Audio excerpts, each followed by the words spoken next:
Whoa. You guys, the show lives. I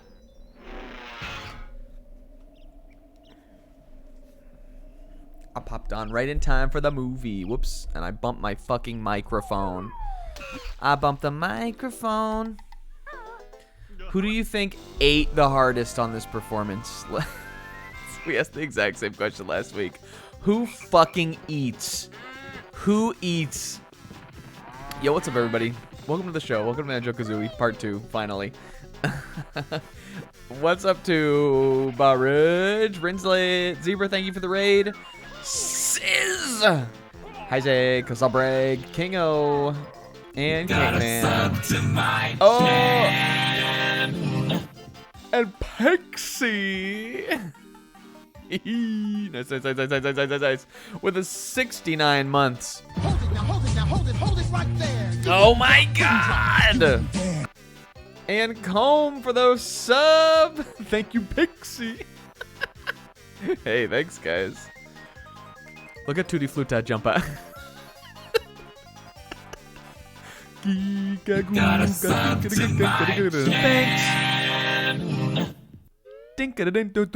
Thanks. Kingo for the big resub and Sizz. Thank you, Comb. we're getting the thank train going tonight. Banjo-Kazooie. The Kazooie. You guys, maybe we'll talk about this more when Danganronpa comes up this at the end of the weekend. But I cannot overstate how much this whole week in between us doing this since last 2 Fridays ago and 2 Sundays ago, cannot overstate how much everything has changed. It's all fucking thrown off. All it took was 1 extra week of not doing something. That's when I think truly that's when I'm at my most dangerous, is when I'm not actually doing the streams. Because when we get back to Danganronpa, nothing is gonna be what it was when we let it go. Taking the weeks off is so bad. I just get bored and I start making up lore that's so hard even to understand, because you would have to have been at somebody else's fucking stream to even know about it. Terrible. Hey, welcome to Banjo-Kazooie, though, you guys. And it's the 5. Look at fucking Gamer! I think he's playing Alone in the Dark on Game Boy. Guys, I just remembered I bought a bunch of shit last week to do challenges with. I don't think we'll need it yet, though. I think we're gonna jump into Clanker's Cavern and knock that shit out. And then we'll... I bought props for challenges. There's in fact one that I actually had a really funny idea for, kind of inspired by Pixel, that I really want to do. I don't know if we'll do it today though or not. It's going to depend on how far we get. Guys, Banjo-Kazooie, if you weren't here last week, which I think everybody in here, and by that I mean I know everybody in here definitely was, but if you weren't for some reason, if you weren't here last week, not only is this a 5 Jiggy challenge, but it's also everything in the kitchen sink challenge, where we make up more and more insane self-imposed tasks to do each level because, or no, a 5 honeycomb challenge. 5 Jiggy challenge, at least to my understanding, is impossible. I don't know if you can clip through the game that much. 10, how about like 10 pull-ups per hit? I don't even have anything to do pull-ups on. Welcome to the Banjo challenge, where we only have 5 health bar and the challenge is made up. It's your boy. I'm excited to be playing this. Last week, you guys, I had a little bit of a Windows 8 emergency. Again, it wasn't even necessarily Windows 8. It was just my old, like, computer. Old computer being old. Now, the exciting thing is that in the next, even possibly the next couple weeks, I may have a new computer. Or like at least have one ready. So last week I tried to open up one. I restarted my computer, which at its current age, that is a little scary for old Bessie. She may. I sometimes I'll restart. Oh, these must be in the clanker switch, right? These days, you guys, I'll restart old Bessie, and I'll be worried that she's not gonna come back on. But so, lo and behold, I restarted my computer. When I restarted it, suddenly, mysteriously, OBS did not work. For some reason, it did not want to work. So, I was like, what the fuck happened? Help. K-Man helped me. We eventually figured out that there was a file, something to do with the themes, like OBS's themes. There was a file that like didn't, was corrupted or didn't work. So then I had to completely repair the C drive, run a whole system repair kind of thing. Then I was finally able to delete that file, uninstall and reinstall OBS, and it finally fucking worked. And here we are, baby. Yeah, we hit a button. It really wasn't like, it wasn't that bad, but it was not something I think I would have been able to diagnose on my own. So thank you, K-Man, for helping me figure that out. It was just a bad file that I had to delete for some reason. That broke on its own. I don't know how it even broke. Look at this. Remember how we didn't do that in Treasure Trove Cove? All right. This is Clanker's Cavern. This is the 3rd world in the game. You know, in canon order, and we're doing it 4th. So that's fun. So there's one challenge I made up for this level, which was every time we're under the water, we have to hold our breath. Which I think we can do so long as I afford myself a gulp of air when we take a gloop bubble. K-Man at one point suggested that we inhale a balloon of exhaled breath every time we take a gloop bubble, but that no, so we decided not to do that. But if anybody has any other funny challenge ideas, you can give them. Wait, didn't Sizz? I think Sizz had one for this. No, he had one for Freeze Easy Peak. One bad gloop and a Banjo-Kazooie, 2 push-ups and a good wolf swampy. If anybody has any other ideas for Clanker's Cavern, you can tell them to me now. Clanker's Cavern doesn't really start until you go to Clanker anyway. It's got this little outside part, but this part is free. And by free, I mean just like there's not much out here, really. There's a Mumbo token. Did I make the bong water? No, I didn't. But, like, can you blame me? Who could layer like that, man? Well, no, I didn't do that. I didn't make tipsy bartender bong water. Alright, there's a Jinjo up on that thing, too. I'm pretty sure. Pretty T-shirt. Guys, welcome. Welcome back. We're back, finally. What if we did this whole one without taking any honeycombs? We won't get hit that often, right? You can't restore health.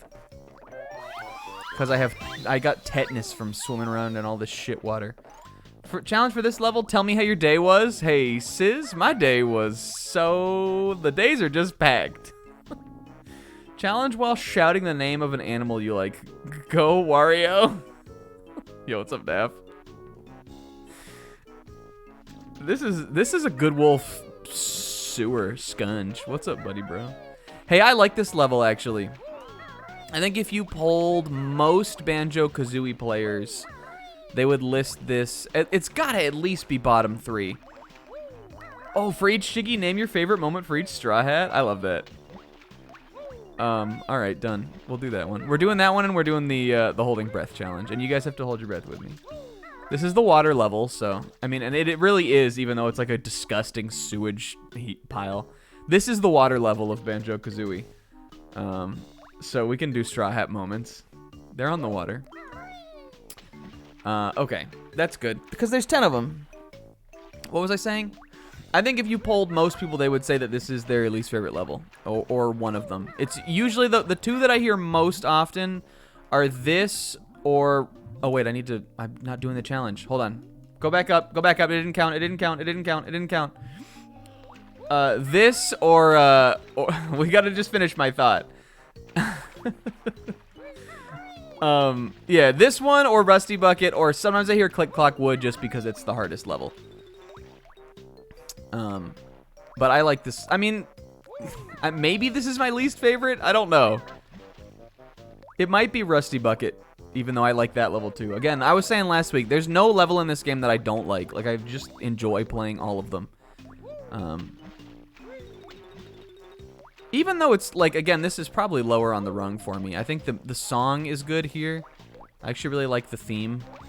I like the little, like, back melody in this part specifically that's going on right now. The little, not call and response. It's almost kind of like a round. I don't know what you call it. Yeah, I don't know. Probably one of my least favorite worlds, but I like all the worlds is what I'm trying to say. All right, let's take a big breath. Everybody breathe with me. I'm gonna show you guys how fucking long I can hold my breath too, because I'm gonna get all these notes down in this pipe, and I'm gonna let this whole text box play.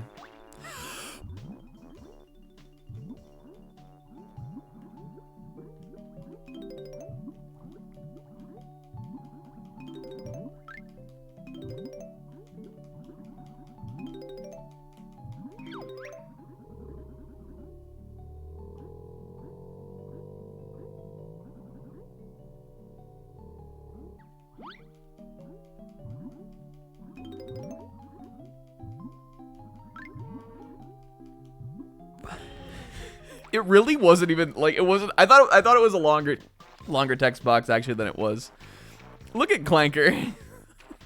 I also, maybe this is part of the reason why I like the level. I think that this is a really creative set piece.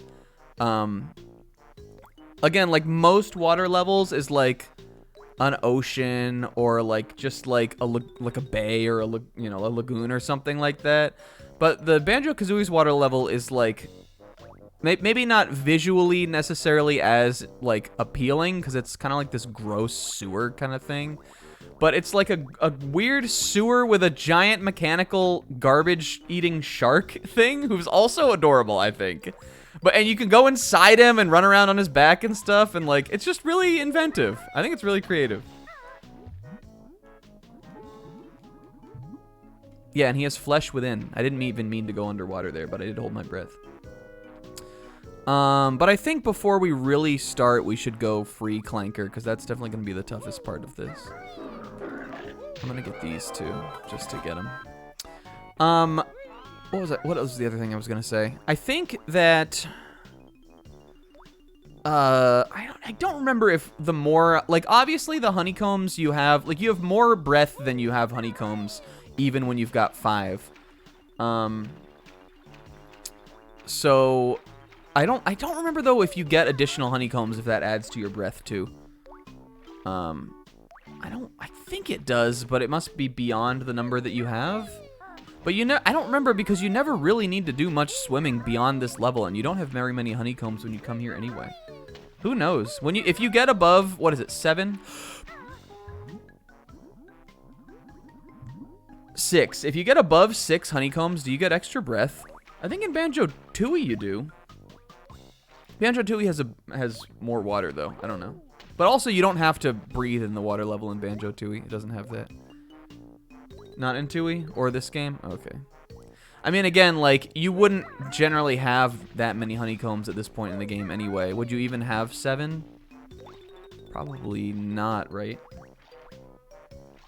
Oh yeah, Bubbles the fish, that's right. And you don't even really need him in that game. Alright, well, we only have 6. We got 6 to deal with. Alright, this is gonna be the only time when the challenge, like, really is something. But we gotta get this out of the way, so, like, if we die in it, then we haven't done, like, a bunch of the rest of the level. So, if you don't know, we need to bring Clanker up to the surface, and that means I need to swim down in there and free him. So, get ready, gamers! A 1, and a 2, and a 3, 2, 4.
Oh, baby. When you name another Banjo-Kazooie playthrough where you had to go get a gloop bubble because you were running out of air. Like at the end there, we totally could have surfaced, but I needed another breath. Hey, that was fun. That was probably like that was the most that this will ever be a thing in this level.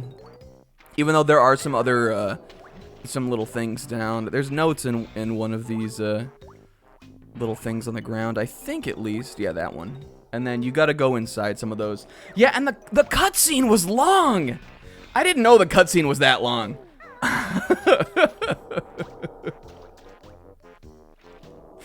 Yeah, I was like, oh, I hope Gloop is right here after that fucking cutscene. Though honestly, I never was like I never did like swim team or anything like that. But I fancy myself a pretty strong breath holder actually.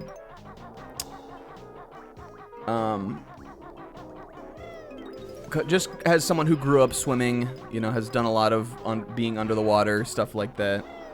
I know you want to. Here's the trick to holding breath for me, at least, is you fill your whole stomach with breath, and then once you're running low, you let a little breath out each time. It's like you get that fake relief, kind of, you know. You get the you don't like breathe in, obviously, but like the slowest that you can deflate your whole stomach of air, gives you the like fake sense that you're like feeling better. Yeah, you get that 1 second of good, and then you have like a couple more seconds where you're okay, and then you need to do it again. So it's controlling how much you exhale before then you're like totally out, and then you really just need to fucking go. That's my trick for holding one's breath. Hey, we're gonna do a Straw Hat Stromant here also, but I'm gonna take a drink of water first, actually.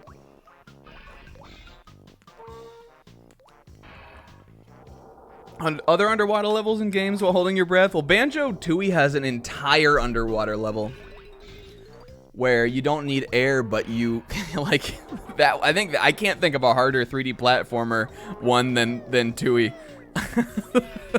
That one, I mean, the air is oxygenated in that one's in Jolly Roger's Lagoon, so you wouldn't even need to in real life, but that one's crazy.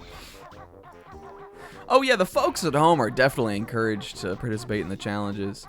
And I was saying this in between the weeks, I completely will publish the... I mean, even with the Kingo's Animal Crossing thing intact, I'm publishing the challenge run at the end. Alright, let's get this jiggy.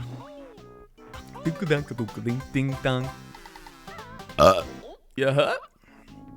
Alright, favorite Luffy Lomant. Fuck. He has so many good Lomants. It's already so hard. Wait. Let me think back through all of it. Oh, God. I'm just so afraid I'm gonna miss my favorite. I'm gonna, like, forget my actual favorite one. Because the Amazon Lily one is so good. Though he has some great Luffy Lomants in Wano. Maybe backwards so it gets harder as it goes. Okay, do we want to do a Jimbei Jomant then? I know my favorite Jimbei Jomant easily. I think at least. Let's do it backwards. I like that better. Alright, favorite Jimbei Jomant, I think, is when Jimbei, this is in Whole Cake Island, at the wedding. Oh, spoilers for One Piece, by the way, for this whole fucking level. Yeah, Comb has it. In Whole Cake Island, after they crash the wedding, and Big Mom does her, like, life or stay or death, or whatever it's called. And it doesn't affect Jimbei anymore because he has, like, his resolve now to be with the Straw Hats, and that the ability activates only if you are afraid of her, and Jimbei's not afraid of her anymore. That's my favorite Jimbei Jomant. That one's so fucking raw. But he has a bunch of great ones too. All right, get this jiggy. Now we have a Brook Broman. Okay, well this is also a really easy one for me. Okay, thank you, Clanker. Eat too much garbage. Help Clanker. Clanker is just friendly. He isn't even mean. He's just he's just a helpful, happy little guy. My favorite Brook Broman is right after Luffy, or right before Luffy recruits him. For real. And Brook when he's playing the piano, he finds out about Laboon, and then he exclaims that he's happy that he lived those 50 years. That moment always makes me cry. And the panel, like the panel where he's got like the little, like the snot bubble, like booger coming, like hanging out of his mouth, and he's like just proclaiming to the world that all of the suffering he weathered alone was worth it because of this one moment. Now, it really gets to me. All right, where are we going next? I think we're going up here. Yeah, I mean, I would include, like, that stuff, the whole brook, like, with the crew and all that is right in that same part. But it's that part where it really makes you feel like the whole thing that I think I would have to single out as my favorite part of that whole scene at the end.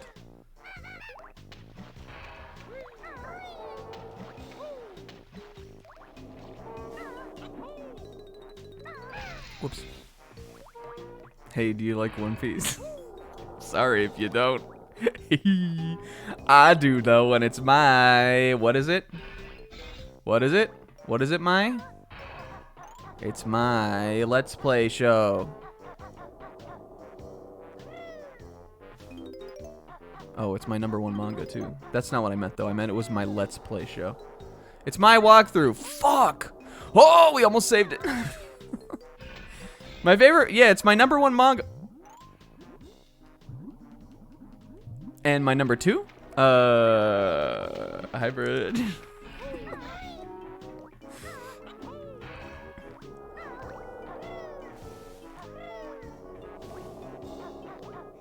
You guys in, well, let's get this Jiggy and then do a Jiggy Joement. Fucking goddamn it. He is so out of practice with this. Normally what I do for this, I'm gonna show you guys what I normally do for it. Let's just not even overthink it. Don't even overthink it. Just do what you normally do, Snack. Normally I do it like this. Just. Fuck. Do you even need to be Kazooie up here? No, you don't, but that's how I do it. Just because I feel like I really think with the Talon Trot you just have more traction, kind of. It's just easier for me at least to stay on the straight and narrow, except for, you know, times like literally right now when it's not. It's hard for me. It's because I'm trying to think of my fucking Frankie Froment. Jesus. Oh, Snack. I'm gonna do it the way I normally do it. He hasn't lost it, god damn it. He hasn't lost the touch. He hasn't lost it. I'm gonna show you guys what I normally do. Watch this shit. First try here. Get on this. Get the good cycle. So it's going up right as you get on it. This isn't the good cycle, but normally you get it. I don't know how you get it. You just get it. Alright, it's a jump. I'm gonna show you guys how I normally do it. Hold on. Hey, I hope everybody had a good week. How's everybody's Thanksgiving?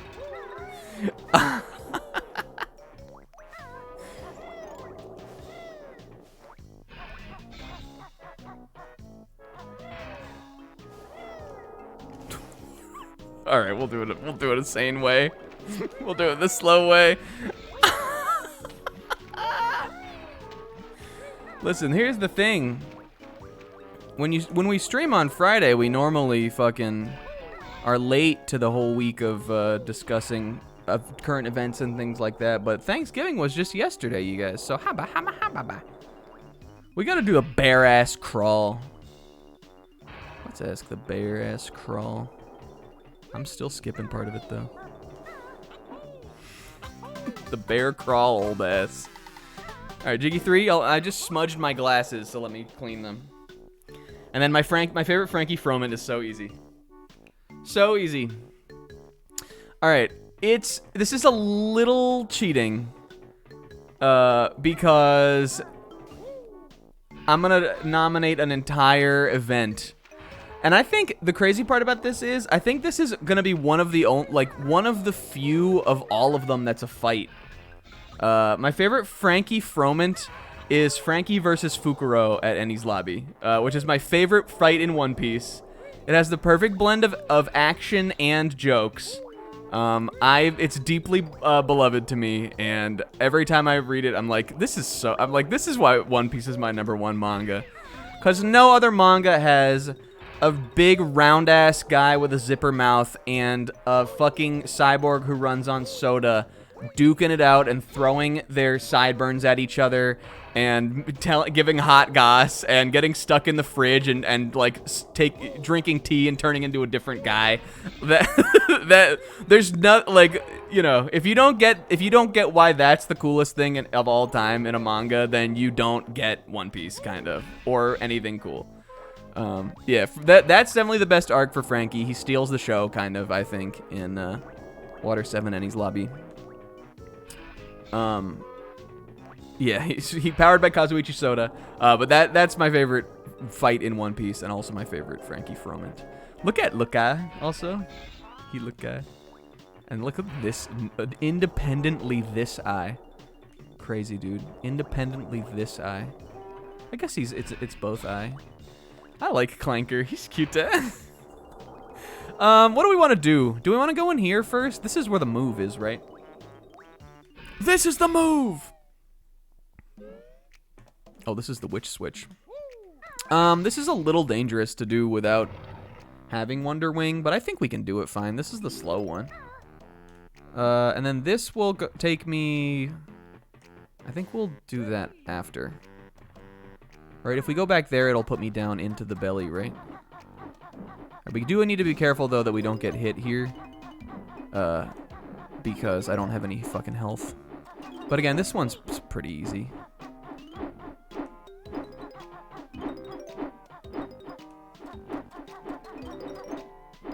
I'm just gonna... Ooch, ow. Yeah, whatever. I can go get a honeycomb. No wing was your challenge? Well, I mean, you can get through the fast Wonder Wing one. But with the number of health we have right now, we might die. Oh, I needed to... Hold on. Don't you also want to go the other way, though? I think I had my ways mixed up. Can I go back up? No. Every time you use Wonder Wing, eat a spicy wing. What if every time we used Wonder Wing, we ate a Carolina Reaper sauce? We ate a red chili? Let's do this. This is like a thing to do right now. And remember, I haven't forgot my challenge.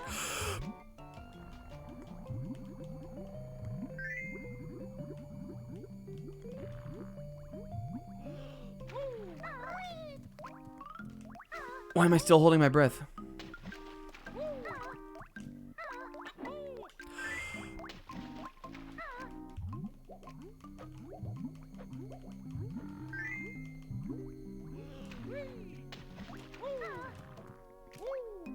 Why was I still holding it?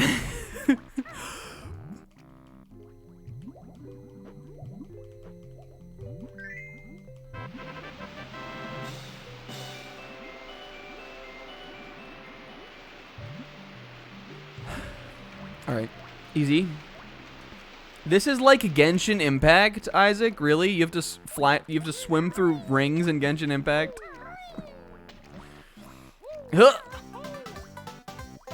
All right. What are we on? Robin Romant? Is that right? Did I? Why wouldn't I have? Why do I have 4? Where did I get the? Oh, we didn't do a Robin Romant. I need to do a Robin Romant and a Chopper Chomant. All right, my favorite Robin Romant is an easy one. It's the Robin I Want to Live, one of the all-time great moments in One Piece, and peak basically. The moment of that, you know, that arc, or like at least that segment of the arc. And my favorite Chopper Chomant. Oh god, there's so many good ones again in his arc. I'm gonna hit you guys with an obscure one. My favorite Chopper Chomant. I bet this is one no one has on their list. Probably because it's very similar to kind of another moment like that's like it. There is a part when after Drum Island is over, when they're sailing away, they're doing their like big party of the arc. And oh.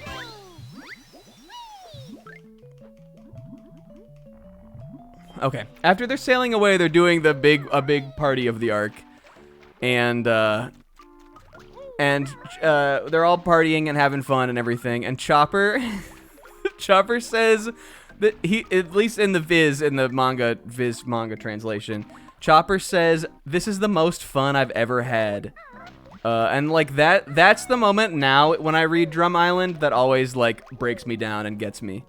It feels like the thing that I talked about this sometimes in One Piece. The moment that I feel more about One Piece than like anything else is like meeting a new character and like so desperately wanting them to like join the main party, and then the sense of just relief, like the the sense of relief that you have when they do join the crew and join the party. And I don't have that with any character more than I do with Chopper in that arc. And when Chopper says that, that's when it like feels like it's finally like real and they're like taking him away. He's, you know, like he's with his friends now. A relief somewhat similar to exhaling your breath in Clanker's Cavern. See, it all rhymes. It's like poetry.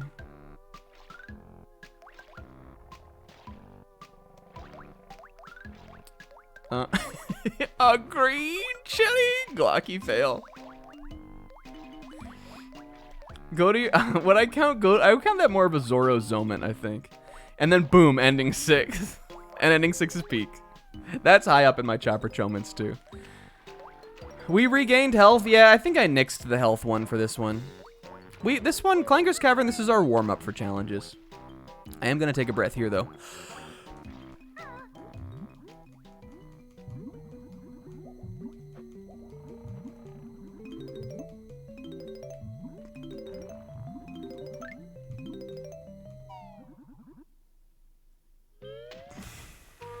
Yeah, it's really hard to pick of all of the Hiruluk stuff with Chopper because it's all so good. And also, not to be undervalued, Chopper has a banger fight in that arc. The fight against Chess Marimo, even though like I know everybody likes to hate on those guys, the fight against Chess Marimo is legitimately cool. Oh, this just goes down here. I thought that was something. Turns out it's nothing. Well, we have to come in here anyway. Guys, he doesn't remember the game, but it's fine. And there's a Jiggy up in one of these teeth. It's this one. So I guess we'll go get that. Isn't there something else I need to do in here, though? I think so, right?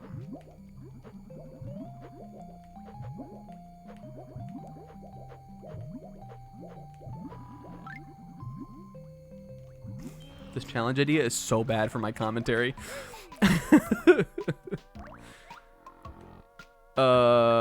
Yeah, we gotta go up there. That's where the move is. It's fun though. I'm having fun with it.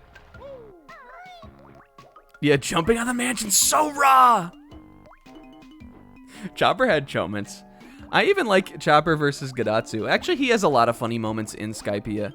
I really like when he's on the ship with the whistle too.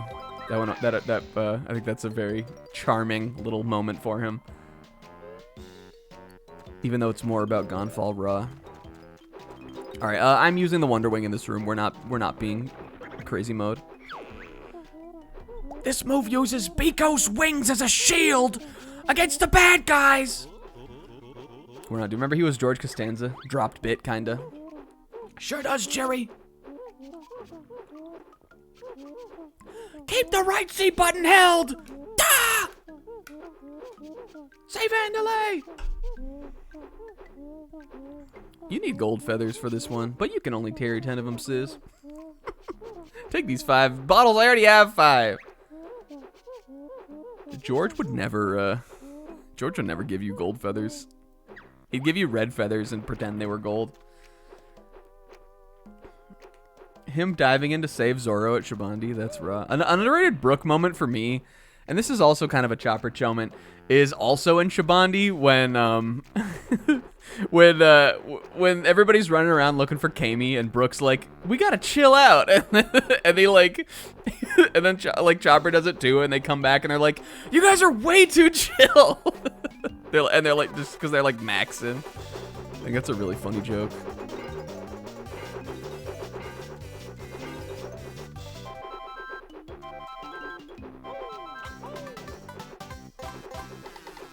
It's getting hard now, though, baby. Am I on a Sanji Soman? Oh, this is so hard.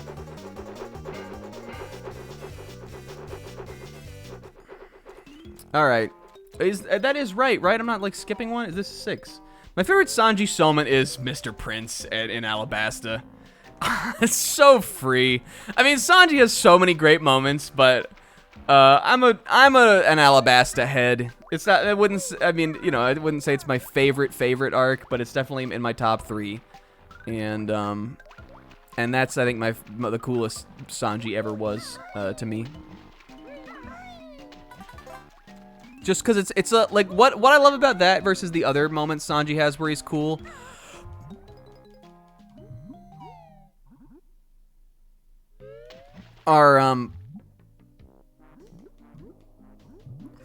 Is it comes back around.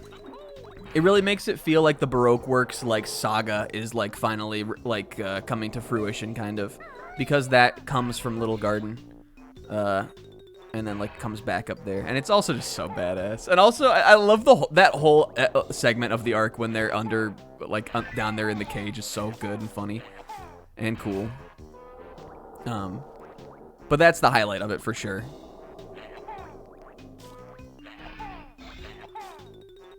I need to hit this one more time. If only I had egg aiming. If only I had Banjo-Tooie egg aiming. That sounds sarcastic, but I actually would want it. I would want Banjo-Tooie egg aiming right now. It's an improvement. There we go. Yeah, I mean, he has so many good ones. The Sea Train is also so iconic. The Barati Goodbye gets me every time, so iconic. Sanji has so many good ones. It gets so much harder even as it goes down, I think. Okay. So we got that Jiggy. Word. Let me figure out where I want to go next. Usopp Uomant. Usopp Somant. Alright, well, we don't need to go in there because that's the honeycomb. I do need to go up there, though. There's a hollow honeycomb in this thing. And then also... that other thing is right up here, too. And there's one in that, too. So they're both right here. And you know we ain't getting them. Yeah, men forgive the lies women tell. That's my favorite, like, Sanji chivalry, like, thing. Sanji, like, you know...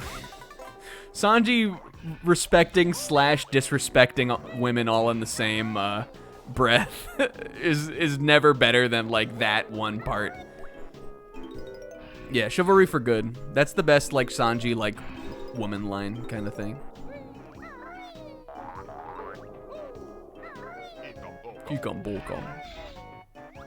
Alright, well, we want to go over there, too, but I'm kind of vibing on this right now, so I'm just going to this it up here.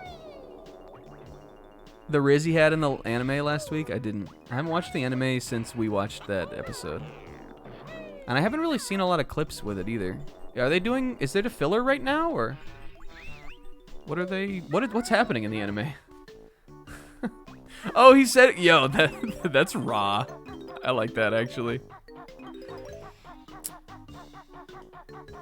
Alright, there's a Jinjo in here, right? Yeah, and then this is just like eggs or something? Yeah. And a life. Okay, and can you see it? Walk through. One of the honeycombs is in here. You have to get up on top of that. You talent trot down the ramp, jump across on top of this thing, and then you beak buster down through it. That's one, and then that one you just have to swim up in that pipe. That's the tricky one. It's a walkthrough. Yeah, I knew Wano was wrapping up. I saw them fighting Rokugyu and all that kind of stuff, so I knew we were on the way. All right, my Usopp Uomant, even though he's one of my favorite characters and I have so many moments I love from him, is totally free. I like know exactly what it is, so I'm gonna do this and then we're gonna give it.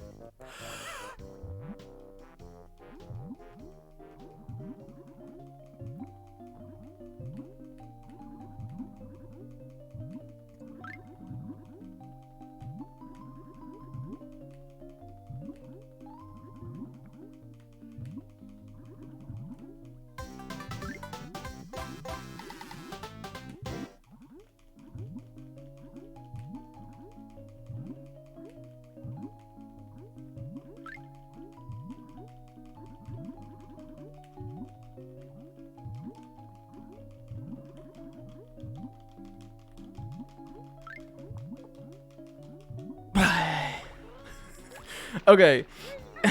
my favorite Usopp moment is Usopp versus Chew, all the way back in Alabasta. Not only is it a great fight that I think is a great character moment for Usopp, it totally outlines his whole character, and I totally think that it, did I say Alabasta? Arlong Park. Way back, further back even in Arlong Park. I think it's such a real feeling to like kind of be lying to yourself about how good of a job you're doing. It's so like I like at least someone who like has had that like my whole life kind of, you know, like when you're kind of cheating yourself out of an experience or something like that. I think it's so relatable, and it totally hits me every single time that I read that fight. When Usopp tries to get out of it. But the great thing about it is that obviously he doesn't. He does rally. He takes the hard way. He steps up, and then he wins the fight with his own like ingenuity and skill. And what's special about it is that is what got me into One Piece. Was I watched the 4Kids dub, and I liked it, but also I thought it was goofy because it was 4Kids. And then I learned about subbed anime. And was one day just checking out like what was some stuff in One Piece that was like that I could find on YouTube that was subbed, and I remembered watching that in the 4Kids, so I checked it out and was so impressed with how different and legitimately cool it was that I jumped right on to watching the One Piece subs, and that's how I got into the series. Because I was inspired by Usopp versus Chew.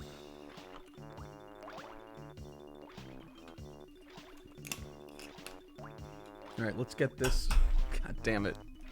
But close, super close second to me, one of the best One Piece scenes of all time is Usopp sniping the guys from the Tower of Law. It always makes me throw my fist in the air when it shows him at the top with the sun. And then Sanji is like, "Isn't our sniper awesome?" or whatever he says. So good, so hard to not pick as the number one, kinda. Those are my two favorites. All right, we got to get these notes in here.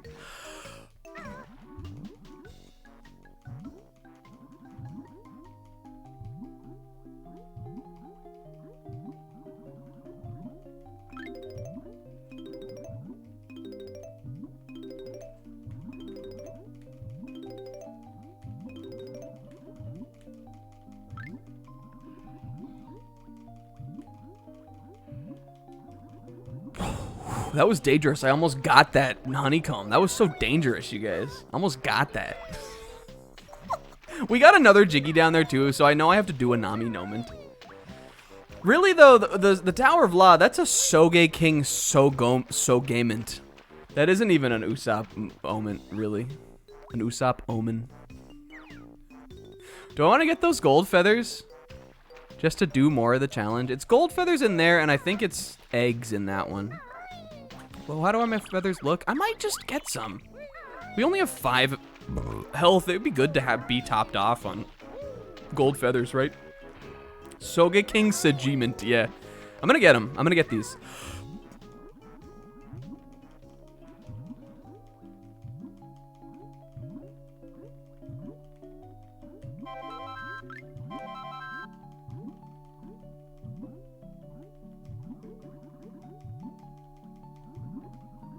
Those are good to have. They come in handy for sure. Or come in. Question of the day. This is not even like part of what we're talking about right now. Do you ever have like an expression that you hear, like that you know is grammatically correct and real, and you hear sometimes, and you're like, I hate how that sounds. Cause mine, I was just thinking about it. Mine is when people say "come in useful." I don't know what it is, but I absolutely fucking hate "come in useful." It sounds so wrong to me. But it is like real. It's a correct statement that you could say, and people say it. Yeah, I say handy all the time, but I'd never say, like, "come in useful" sounds fucking... It's like in Seinfeld when the cop goes, "on her person?" What kind of expression what kind of backwoods expression is that, or whatever the fuck he says? Do Do you guys One Piece moments? Do you guys like that Seinfeld scene when in the L.A. arc when the two cops are out with the murder victim and there are two great lines in that scene, and it's that and when he goes, "Only the trees, Johnny, only the trees." I think about both those lines all the time. The LA arc. It is an arc. It's 2 episodes. All right, let's get this. This is a Jinjo, I think.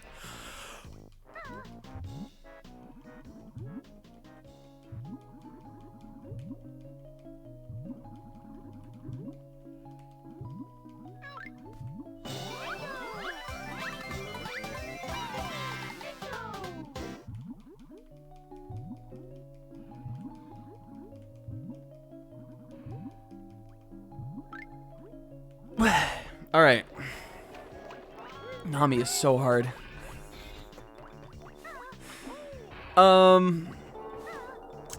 Cause there's the obvious one, kind of. Am I good? Do I need anything else I need to do other than go in there? We're missing a lot of notes. Are there really that many notes down in there? Am I missing them somewhere else that I didn't think about? I got them up there. I guess we'll find out. We got him up there. This not that big of a level. Oh, over there. I didn't get notes on that thing, evidently. Well, it's pretty easy to get to that. Whoops. Well, it should be in theory. All right, let's get caught up. All right, I think this one is. I don't even know if you really necessarily can count this as a Nami moment.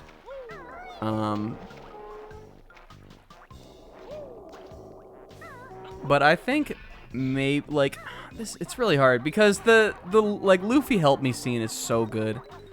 But I'm gonna go with a different one, just kind of to be different because, and I kind of count almost the Straw Hats climbing the knock-up stream as a Nami moment a little bit.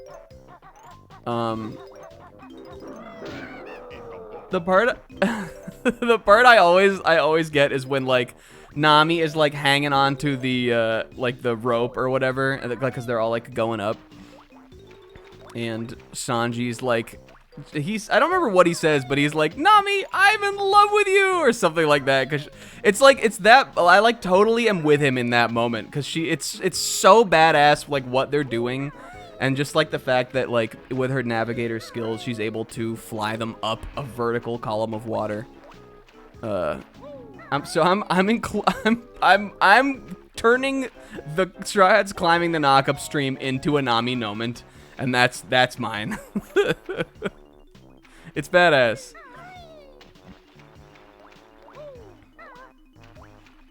And then Zoro's Zoment is Zoro versus Mr. One. Easy, free. Another super high point fight for me. My favorite fight from Alabasta, even including Luffy versus Crocodile. It literally set me off on the rest of my life going, shh, son. Which I still do to this day all the time. If I ever need an attack to call out, it's that.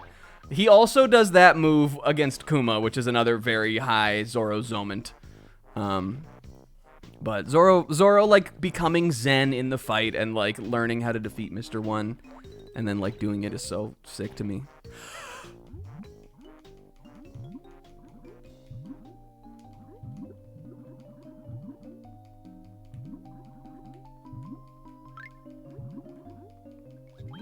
All right, here's the rest of the notes. This is definitely them. I'm fucking fuck you muty snippets. I'm using the Wonder Wing. Fight us if you must. You can do it without, though. I think we were gonna do that as a challenge. I probably should have just done it and come here first. It isn't even really that hard to do. Beaten snippet mutants are we, yours is prize. But if it's not that hard to do, then it really doesn't matter. If we had committed to that as a challenge, I would have just come down here first. Because we wouldn't have used the Wonder Wing anyway, so I would have just come down here and done it, and if we died, we died. So I don't think we lose too much by doing that, except some gold feathers, which is probably even a worse loss than having to like come down here and redo it. All right, and my favorite Luffy Lumint. I still don't know. It's so hard. It's so hard. He has so many good ones. I could definitely do a top 5. Let me just take a moment to think about it. I'll just think about it as we leave the level. Let's...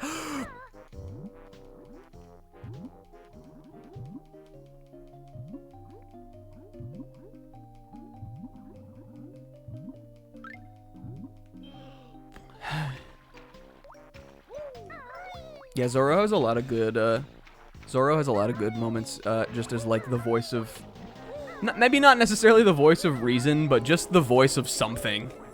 The voice of his own specific thing in, Ennie's Lobby. And definitely that. Ennie's Lobby is the best arc for, the character, like, character between character. Or, well, that's in Water 7, but I always count them as the same arc. That's the best arc for, like, character between character, like, interactions and stuff, and, conflicting ideas and things like that.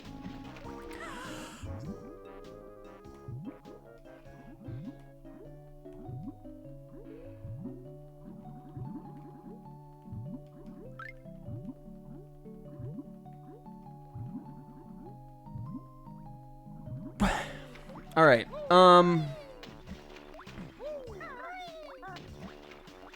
Cause some of my favorite Luffy moments are also kind of with the crew. I think it might just be, fuck. It's so hard. It's like I eating a red chili with some smoked Reaper sauce. Oh. Yeah, that was the one I was gonna say, Will. It's either that or defeating Crocodile, or rallying and defeating Lucci, or when he so readily gives up his thing for saving Marguerite on Amazon Lily, or no, I think it's that. The Luffy remembering his crew always makes me cry, and I love the OST track that it plays for that scene. It always really, like, makes me well up. It truly feels like it's so, like, the end of that whole, like... It's like the emotional release at the end of not just that whole war arc, which is already itself, like, a super long-spanning saga, like, epic thing, but of the whole first half of the series, I think, kind of. It's like a moment that makes me think about the entire journey up to that point, kinda, which is what I love about it. And it's just a really touching, like, you know, what Luffy values more than anything else kind of thing.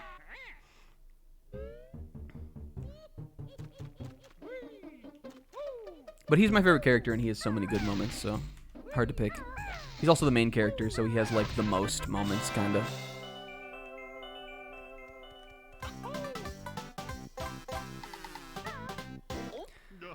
I was really feeling compelled to pick it though. How, like, when he... Well, I guess this is sort of even more of an Usopp moment, or it's kind of a them moment, kind of both together, but... Again, like, rallying, like, back from the brink of death to do, like, the most insane attack he's done up to that point with Jet Gatling on Lucci is so fucking good to me. And the anime does it so good. Especially if you watch the Kaizoku fan sub with all the fucking the effects on the, like, on the subs.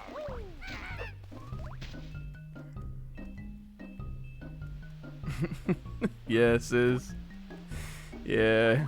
Well, look, you wanted me to list off my favorite Yamato Yomint or my favorite Vivi Vomint. I'll list my favorite Vivi Vomint.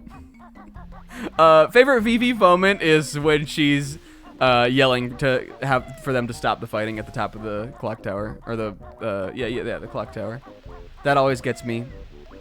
And favorite Karu comment is I don't know, when he when he sips a big water or something. He's funny. All right, climbing the wall. That part is raw. That part does get me when he like makes that stand. I think the anime does that all in one episode. when he's running up the wall, and then he's like trying to get Vivi as far in as he can to the battle. Okay, we need to go back here too, because we need to open. I don't remember what level you open from this. Freeze Easy Peak. My snack sense tells me there's something back here, because I know there is. You can get there with the gator, which actually we do need to do for the Cheeto page. Or not the page, but, you know, we do need to do that to get Cheeto. But there... Oh, I went the wrong way. I was thinking of Gobi's Valley. There are wading boots in this pipe over here. And we need to use those to get back around the back of Bubblepoop Swamp. Not you. Do we wanna? My fat old sister's favorite sport is loogie flicking. Although she's dim, she attended Fat Hag High. Brandon High she attended. And you won't believe what Gruntilda's party trick is. Eating a bucket of beans. Oh yeah, that one we definitely heard. Pixie. Word on the street is...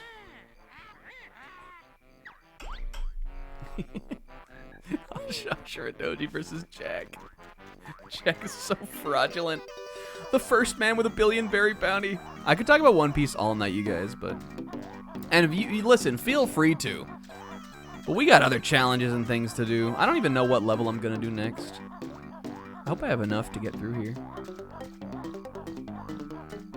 Favorite carrot Copeman? That is a great carrot Copeman. My favorite carrot Copeman is just the first scene she has on the ship with everybody. I think that's one of my favorite little, like, bits of comedy in One Piece.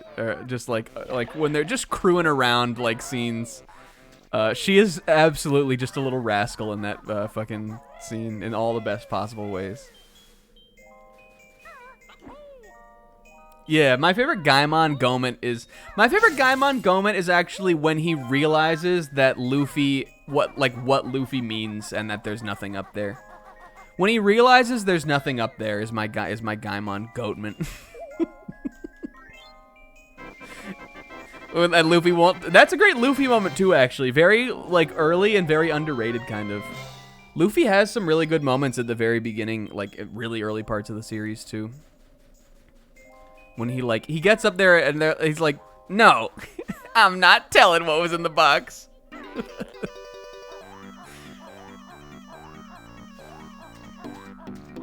Stunned when we put him in all at once. Well, Sis, there's no reason not to do it. You don't get to like place them. It's not fun. It's not like a real puzzle. Just put them in and fucking go. The game tells you how to do it.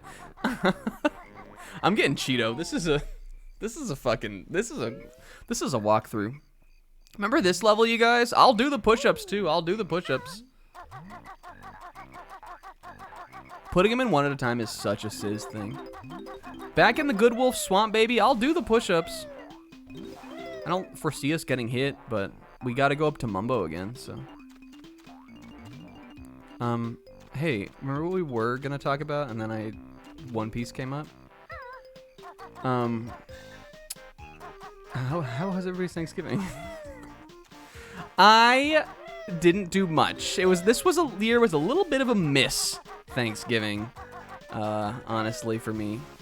So I went over to see my parents, and it was nice to see them. Now that I don't live at home anymore, you know, I still see them every couple weeks, but at least once a month. You know, I don't live but 15 minutes away, so at least see my mom often. But you know, it was nice to be back around the homestead.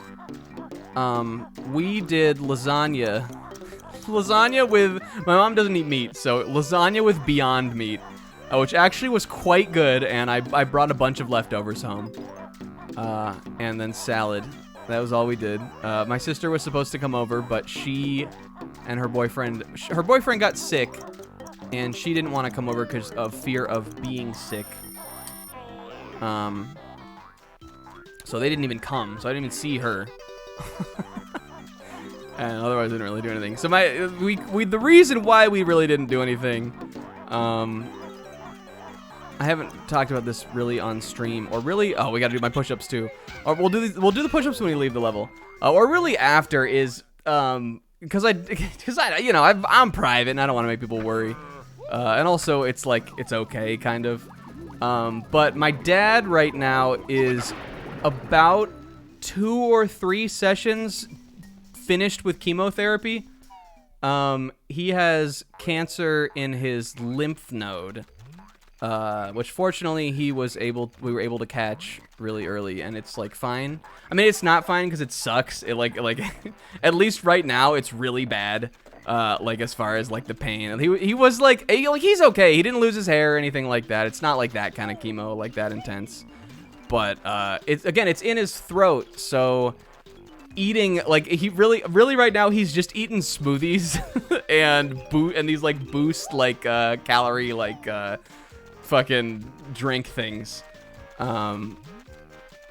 But so we usually he's because my dad's a really good cook. Usually he's a big part of the Thanksgiving food and all that stuff. So we were like, if my dad can't eat, we're not gonna fucking do the whole Thanksgiving. So we just kind of went over and my mom made lasagna and we just hung out for a little bit. Yeah, he has like a few left, and then from what I understand, the worst is after the therapy's done. Like the rebound couple weeks.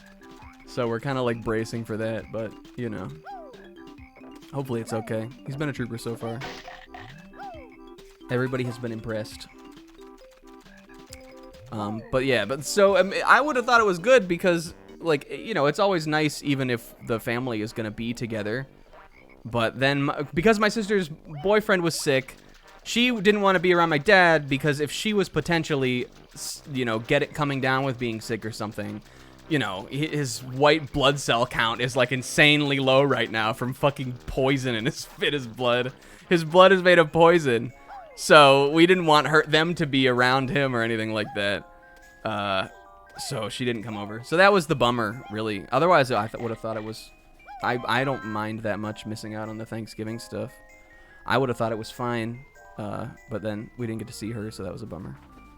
But, you know, it's one Thanksgiving. Hell yeah. Guys, this is Cheeto. I like Cheeto. Do you guys like him? I like his voice. Cheeto, the spellbook you have found. Magic cheats I have for you. What did you say? You better not give my spells away. Which lost book finders bear and bird are spells they get? I guess he's George Harrison. Only one spell Cheeto can tell. Enter the code. Blue eggs on sandcastle floor in Treasure Trove Cove. World, help you it will. Thanks, Cheeto. Go hidden in the lair other than spellbooks are. Find them you should. Do you want to hear Long, Long, Long or The Inner Light? No, thank you, Cheeto. What about a pirate song? No, that was Treasure Trove Cove level Cheeto. We're past that now. Did everybody watch the George Harrison pirate song? I like to be a pirate. Also, I need to do 5 push-ups, right? A fond farewell to Good Wolf Swamp.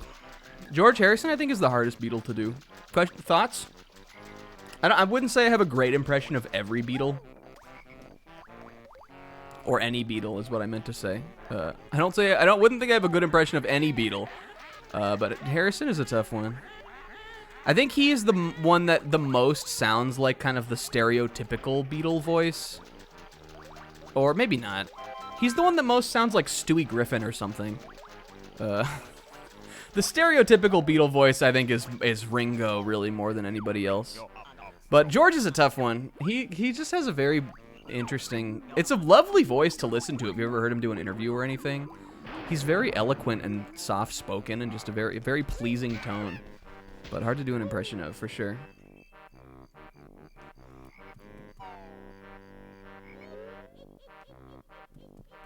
All right, let's do. We got hit in every time you have to go back into a level, you have to pick up the challenges again. Also, we went back into we went back into Bubblegloop Swamp and we got hit. And I'm gonna give us a farewell to the Good Wolf Swamp, and I'm gonna do 5 push-ups right now. Here we go.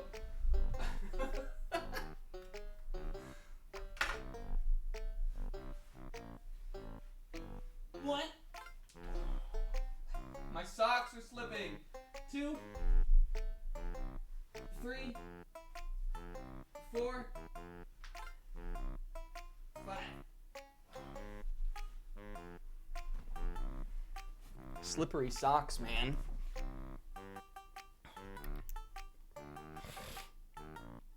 I took my glasses off and I can't see anything. And my hair's wet.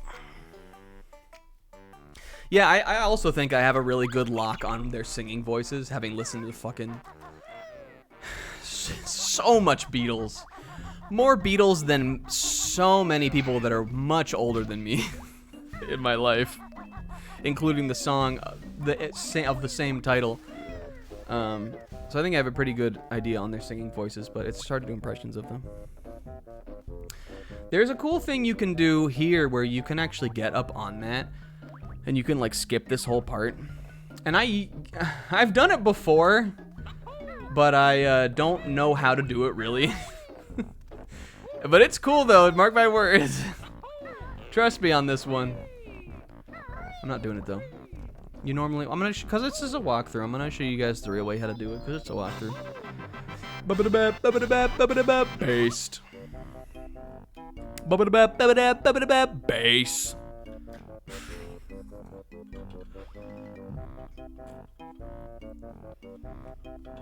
Yeah, speaking of the Beatles, I finally got around to listening to those remaster or 2023 remix versions of the Red and Blue album, which came out in collaboration with the Now and Then song, but are compilation albums that came out in like the 70s or something, that have now gotten the Giles Martin remix treatment. Finally listened to those. I was mostly interested in listening to the Red album ones because, again, a lot of those old songs are so, like, the old mixes of those are so fucking old now. And the stereo mixes and like stuff like that that's like on Spotify and all that are, especially for those old Beatles songs, are just terrible. I think they don't sound good at all. But I'm happy to report that the early like first 4 or 5 album songs that are on those Red album remixes sound great, and everybody should go listen to them. They also added a couple songs, too. They added You Can't Do That, which I was really surprised by because I really like that song. But I know that's not on the original Red album. They added that. And they added something else, too.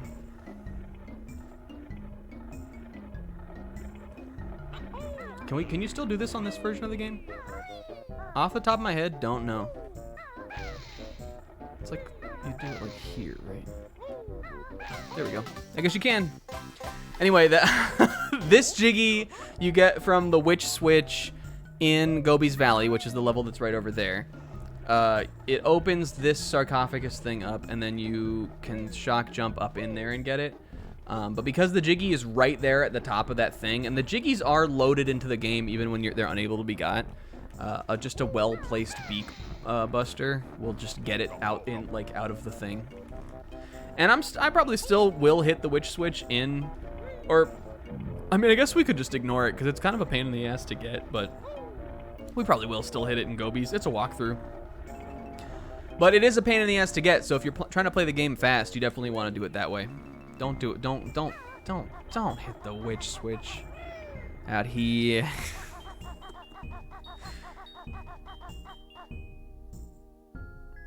What were you gonna say, Kingo? Oh, I'm gonna show you where it is for the walkthrough. Oh, this is what this was then. All right. Well, we need to open Gobi's then. We have Freeze Easy open, but I think I'm going to do Gobies first.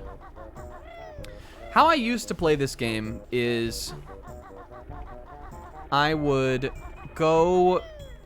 This was my, like, fast way to do it. I don't know if this is really the best way to do it, but this is how I would always do it. I would go up... Here's how I do it. Go through here. This is how I used to play Your Mother. When did they put You Can't Do That on the red? Yeah, they put it on for this. Oh, it's in the Hard Day's Night songs. I think it's between Hard Day's Night and what's the other one that's on Can't Buy Me Love, I guess? Or those are maybe the opposite order. I don't know. I actually don't know those albums that well, but I remember it enough because I just listened to it. And they also had And I Love Her on the Red Album. Is that one in their original Red Album? They had 4 from Hard Day's Night. Which I'm down with, because I love that. I love Hard Day's Night, but there were a couple ads that I don't think were on it originally. You know, you can get your egg back. Watch this. Look. Sis, did you know about it? Here's how I would normally meet Your Mother. I would open Freeze Easy, run in here, grab the Turbo Trainers, open Gobies, which we're gonna do anyway, because it's in here. Open Gobies, run back to Gobies Valley, do Gobies Valley, then I would run ahead, do Mad Monster Mansion, and then come back and do Freeze Easy Peak, because Mad Monster Mansion makes a Jiggy appear in this that you can fly to get to, and then when you're flying already, you go back up through there, and then you get the Jiggy that comes from the Witch Switch in by Freeze Easy Peak.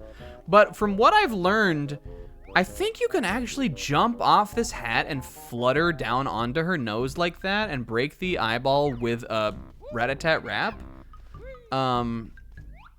I've seen it done, but I've never done it before. So we might do that, actually. Top 10 Beatles songs and then top 10 songs in general. I don't think my top 10 songs in general would hold much weight, or even my Beatle ones would hold much weight, really. It's hard to pick.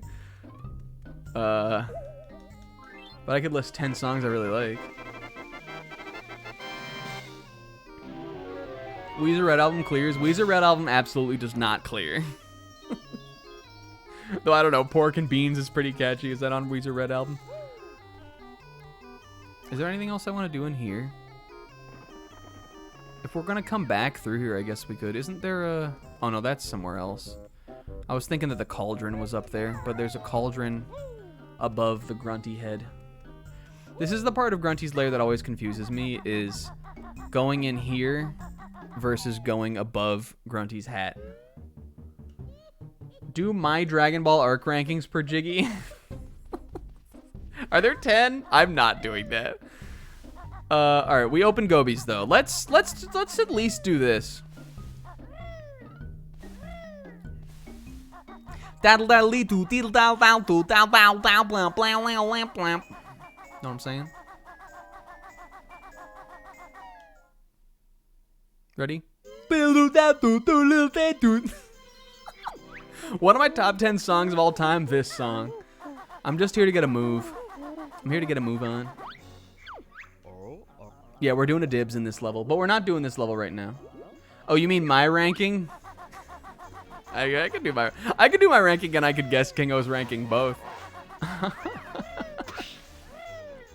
Things with an even 10? Why not? Whoops. Oh, don't get hit. Don't get hit. Don't get hit. Don't get hit. Where the fuck is Bottles? Oh, he's over there. I went to where you use the power, not to where you get the power. Bottles is right up on these boxes and bags.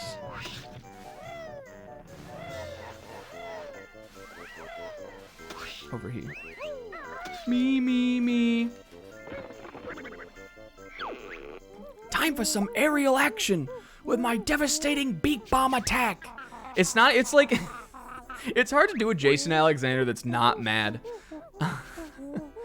Press B to launch Kazooie at a, it's like, again, because he has that New Yorker in him, but you can't go to New York with it. It isn't like, and there's like a little bit of like, kind of like a neurotic, like Woody Allen a little bit, but you can't go too far in that direction either. It's a hard voice to do. Maybe it's just because it's just like a regular voice from a sitcom and not a cartoon fucking character, but Jason Alexander George is a tough one. Other than going like, Jerry! Doc! Like, anybody can do that. My best note score is gonna be 3 for this level. I'm a little stupid little child. I'm a stupid little kid, and I only got 3 notes in the whole level. All right, I've got other challenges though. I've got challenges picked out. For this world is 3. Yeah, I fucking bet it is. You little bitch. You guys, I have had 5 days off this week. Well, I mean, I have 5 days. I'm currently in the middle, or at least over. I'm over the hump now of the middle, because I had Wednesday off, Thursday off. I got today, Saturday, and Sunday. Blessed be. And what have I been doing with it, you guys? Well, a whole lot of nothing. Except I went to the gym twice already, and I'll probably go. I meant to go today, but I didn't. I'll probably go tomorrow and Sunday too, though, and that'll be good. 4 days in the gym. I usually try to go 3, but that's 1 more day than normal, so that's good. We gotta talk to Brentilda here. Brentilda, I thought there was.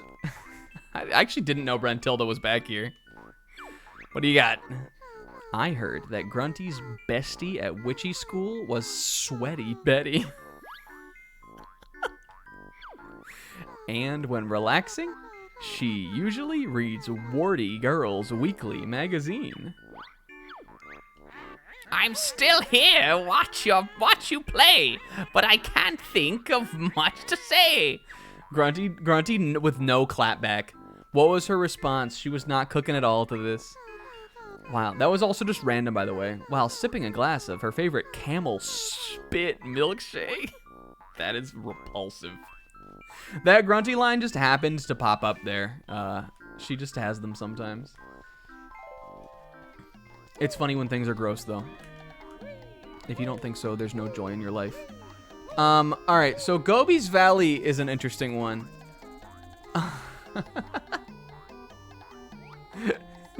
So I had 2 ideas for challenges for this.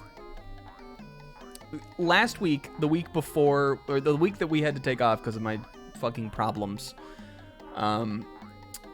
I got some ideas for challenges, and I've also polled the gang for some ideas for challenges. The one that I had for Gobi's Valley, because people were giving me challenges about like eating hot wings or hot stuff or things like that. But a desert, while hot, is not spicy. Spicy is for like a fire level. A desert is dry. So I bought some saltines. And I figured, what if we did the whole level, eat a saltine for every jiggy and don't take a sip of water? What else about a desert, Sis? And also, Zebra gave me one that was turn the heat on. So, we could do rank your favorite Dragon Ball arcs, turn on the heat, and eat saltines for Gobi's Valley. What do you guys think? Do we like that one?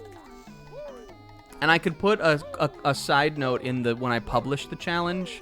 That's, if you don't know the arcs, you have to watch the entirety of Dragon Ball. And then you can play Gobi's Valley. I'm kind of thinking like that could be it. What do you think, Grunty? Oh, see, she needed that clap back like 3 minutes ago. Grunty needed that clap. That would have totally shut Brentilda up. She was talking about backhanding her. I think we're gonna do saltines. This is gonna be the Heat Dragon Ball Saltine Challenge. Dragon Ball Heat Saltine Challenge. Because I left my green chilies with my Carolina Reaper sauce at home. Let me hydrate up before we do it. I'm gonna be right back. I'm gonna go get the goods. And then I'm not sure what level we'll do after that. I've got like funny ideas for both of them. Put on a few layers. I'll put on a sweatshirt. I could put on a sweatshirt and pajama pants. This is gonna suck. Why did I do this without a face cam?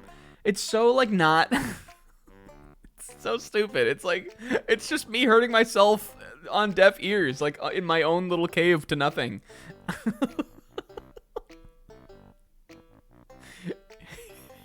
I'll be right back. I'm gonna go get my saltines and I'm gonna put some layers on.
All right, I'm back. Hey, Night Pixie. All right, I'm snug as fuck right now. So I turned the heat on up to 75, which with the heat on, like that's not that hot, but it gets pretty hot in this room when it's just the heat on, and I'm sitting here with no water. So I'm going to hydrate up here. Let me open my saltines, too. I'm going to do it so you guys can hear it. I'm going to do it in front of the mic.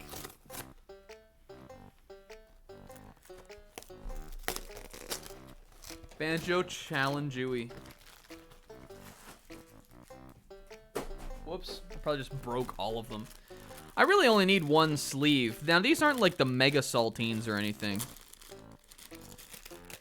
They're pretty small, actually. No, I don't have any pepper-infused vodka. I put my hood up, but my hair, you guys, is so long right now that it's, like, irritating me with the hood. All right, I got my headphones on. I'm snug. This is just going to be cozy desert. Now, Gobi's Valley, even though it's definitely this is easily a step up in difficulty from some of the other levels. So much so that this is the first one where I would be kind of worried that, like, how it's gonna go. Definitely a step up in difficulty for just, like, how much damage you can take. But it's still not that long of a level. I think we'll be fine. I'm gonna sip some water here first, though.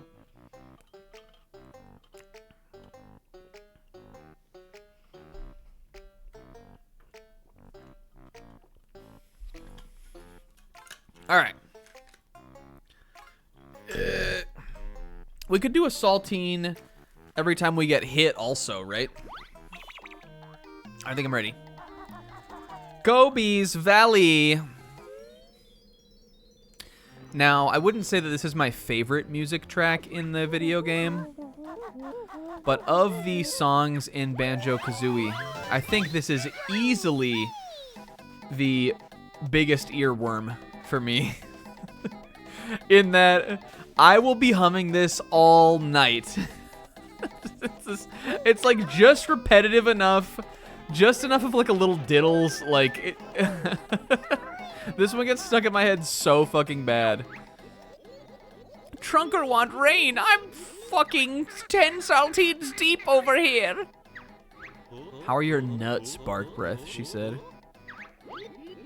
Boo, boo, boo, boo. This guy also has one of the best voices. Boo, boo, boo, boo. Fucking Trunker. Look at, he has like a Chaos Emerald too. But like a Sonic, or maybe like a Sonic CD Time Stone. He's got that Sonic CD Time Stone type beat to him. I really like the one thing we didn't talk about Banjo-Kazooie, but I just assume it's because either you already know or you just have ears. The music is dynamic in this game, so like depending on the area that you're in, not just like underwater where like a lot of games will like get muted when the music goes underwater, or not, you know what I mean, not muted, but like it gets like that effect. This game does it by what part of the level you're in, which was novel when this game came out. This was like one of the first, like I had DK64 as a kid and this, and like sort of learned like what a variation on a theme like was from these games, kind of. They taught me like a way to like identify and understand music. But this game does it, obviously. But I think that one of my favorite ones is this Gobi's Valley, but by the big Sphinx thing. I really like the arrangement for the music in this part. Or the way that it does, it goes like it is like a slight variation on what the main melody sounds like. And it's super fun for me. It is so fun for me to play now. It's for me. It's for me. My nose is all blocked up. All right, Gobi's Valley, we are going to definitely beeline for that thing over there and get that shit knocked out. How do you do that again? Can I just go over there now? I think I have to make the little things come up first, right? Do I need to go in these guys first? Well, let me check it out, because I actually don't remember. Again, it's a little outside the norm of how I would normally do the level, which would be this Sphinx guy first. He's called Jinxie, is what he's called. Yeah, these aren't here yet. Right.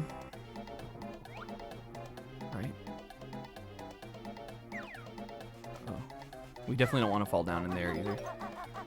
And now that we're here, I might as well get all these notes so I don't forget them.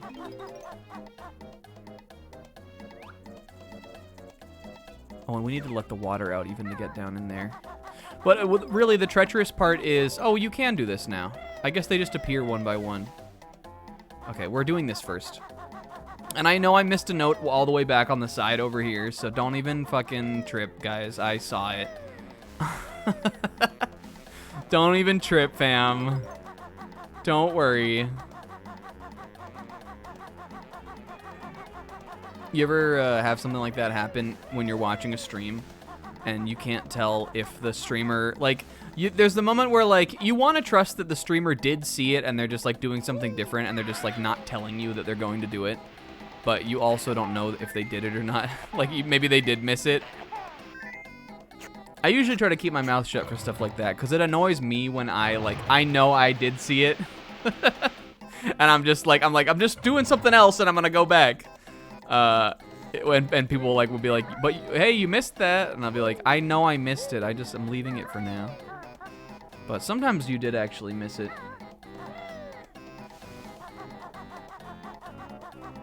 Okay.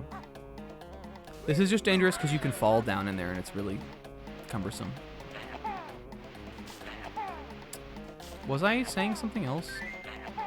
Oh, on my many days off. I got WarioWare Move It and beat that. I played that. Snack. That was fun. I definitely I think it's mostly good.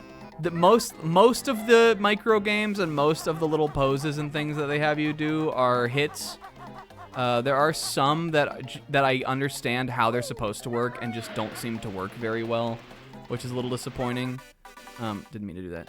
But it's also sort of the nature of, you know, when you're gonna do a thing like that. I was saying this on, I think maybe Siz's stream the other day, but the game almost made me feel a little nostalgic because it brought me back to, like, the promise of what the Wii was gonna be, kind of. And the Wii had a WarioWare game that was also fun, and more fun, I think, than the new one, than Move It. But, you know, not to say that this one wasn't fun. But it brought me back to that era where it felt like motion controls were the future, kind of. Just because it weirdly is a game that is completely played with motion controls in fucking, you know, in 2023. Well beyond the time where we realized, yes, unfortunately, or maybe fortunately, maybe a little both, yes, they were a fad. But I had fun kind of reliving, like, the early Wii era again with WarioWare. And otherwise, it was just kind of cute and charming. And funny, too. Some of the micro games really made me laugh, and some of them are genuinely raw and cool to play. But also, some of them don't work very well. It was all right. Yeah, pretty fun. I would also say it's one of the weaker WarioWares. I don't think any of the WarioWares are, like, so insanely higher quality than the others. And I think they're all about fun for what they're worth, kind of. But I don't think that means that you can't rank them, and I do think it is one of the weaker ones, probably, but I had fun with it. Fun thing for me to do on my many days off. King Sandybutt's tomb. Oh, this is where the witch switch is. Don't I need to... Oh, the water comes out of a different part anyway. Well, let's just do this now. The water comes out of the other part. I don't remember how to get through here either, you guys. This is a dead end. The witch switch is in here on the side. It's like over here. Let's hit it. I think I still got time. I think you may be game over if you lose this. So maybe we shouldn't be doing this, but whatever, man. I got time. Oh, the whole music completely fucking stops. Yeah, Smooth Moves is also quite good. I really like that one. I love this, like, rising effect on the music also. It's really funny.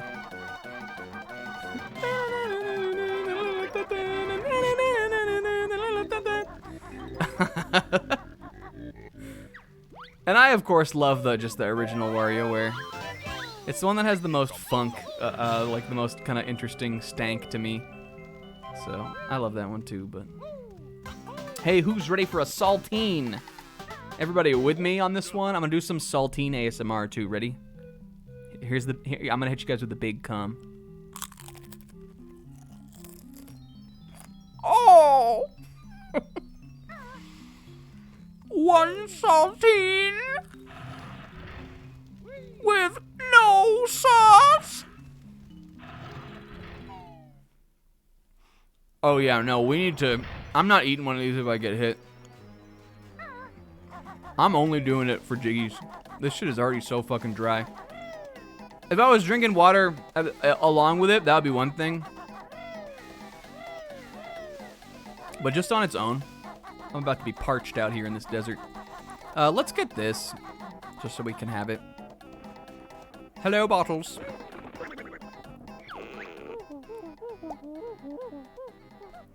All right, you want to do it for getting hit? All right, bet, we'll do it. There aren't that many opportunities to get hit, even. All the moves in the game, bottles. But I just started playing the game. Bottles. All right, we'll do it for getting hit, too. I'm not a little bitch.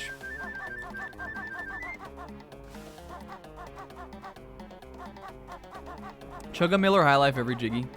You guys, I had one beer yesterday. My parents don't drink. Oh, all right. You said it, Snack.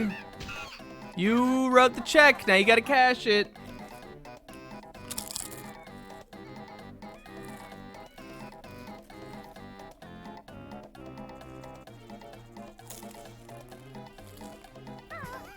God. It's like chewing dust.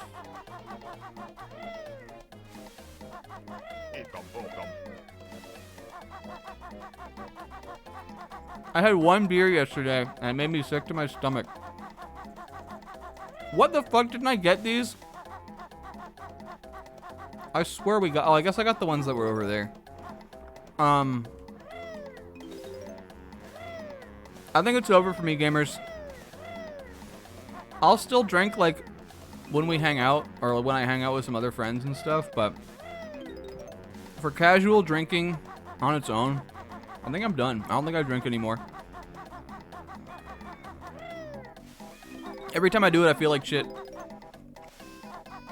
And it's like, unless it's like a really, like, fun occasion,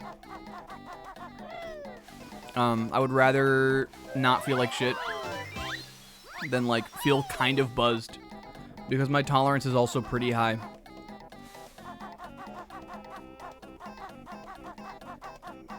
So I'm not, like, super bummed by it, but I, like, made that, I, like, had that realization and, like, made that pact with myself. Not that I was, like, knocking back beers just chilling on my own in my house after work or things like that anyway. And that's probably some to have to do with the fact that I, like, felt crappy. But, you know, which one of these does the water come out of? It must be that one, right? No, or is that one the spelling one? Is it this one? I feel like it's this one. Show me this one.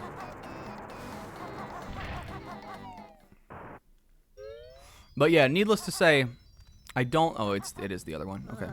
I don't think I will be doing Miller High Year again. I also felt like crap after Miller High Year on New Year's. Now, I might get some champagne or something and drink a glass. But not like we was doing back in the day, baby. Not like when we was out there. All right, this one actually can be kind of tricky too. I feel pretty good. I'm actually pretty good at it though. I feel positive about it. This is a matching game, but it actually can be pretty tough. And I think maybe random. There might be an order to it, but if there is, I don't know it, man. Actually, wasn't this?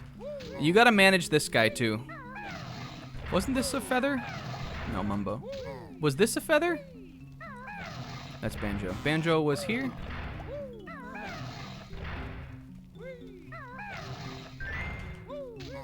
Alright. Who else did I see? Egg. Let's try this one. Jinjo. There's Mumbo. He was here. Is this an egg, maybe? Yes. Alright. This was the egg? Jinjo. Alright, but I know where the egg is. Oh, that was the wrong one. Uh-oh, hold on. Hold on, gamers. We might be throwing here. All right, egg. Your red feather, was the red feather here? Yes. Honeycomb. Honeycomb big. Yeah. Kazooie is here. Which means the Jinjo is these. Hey, baby. Oh, we didn't rank our Dragon Ball arcs either. Well, I'm glad I didn't get hit in here, though, because you can. I'm not gonna lie, baby. You can. Take a hit. Take a hit off of this. Oh!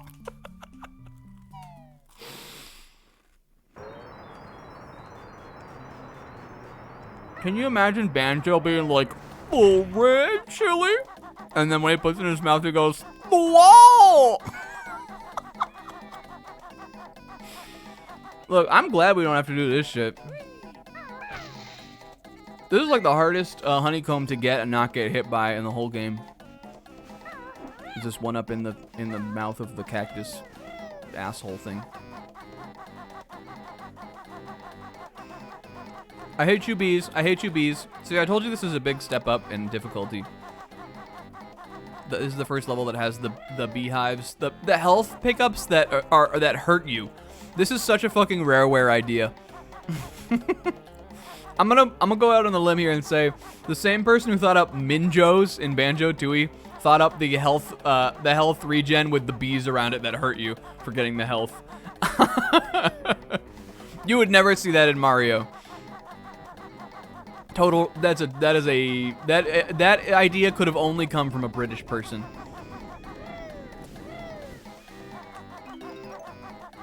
What was I talking about?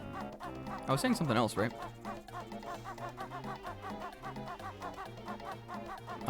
Yeah, the honeycomb was hard to get. Banjo eating a red chili pepper, hilarious snack, great job. Oh yeah, Dragon Ball arcs. How many jigs do we have? 2? All right, the arcs are Dragon Balls, Roshi, which is for the first tournament. Red Ribbon Army, Tenshin Han, King Piccolo, Piccolo Jr., Saiyan, Namek, Androids, and Majin Buu. Okay, I'm gonna go lowest to highest. I think my lowest is the first arc. Not because it's bad, but just because it's the first one, kind of. I think it's fun. I think the early chapters are funny. The jokes, even the weird Master Roshi, like, perv jokes, kind of land for me. I kind of like them. And I like meeting all the characters. It's cute. Little Gohan is Little Goku is adorable. But it's just the you know, it has the most to compare itself to.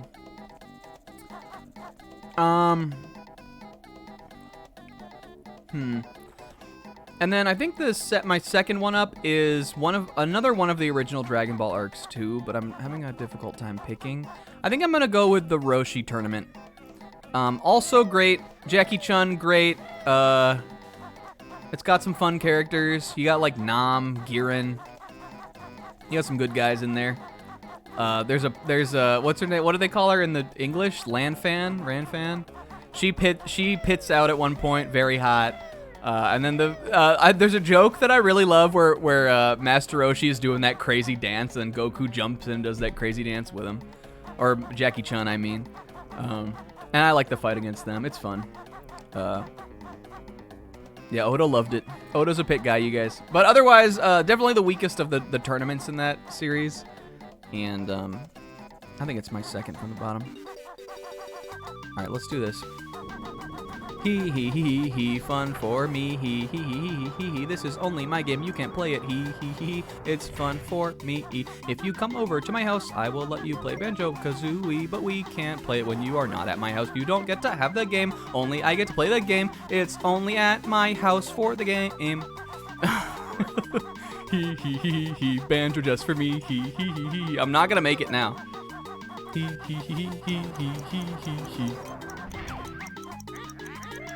If you want to play Banjo-Kazooie, you have to come to my house and play it.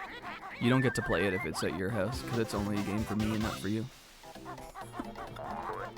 That's what I hope the lesson that you learned from my song was. It's only for me. Banjo for me, he for me. Banjo-Kazooie. Kazuichi. Kazuichi can play it because he lives at my house because I've adopted him. Danganronpa's gonna be crazy on Sunday. You guys look out for it.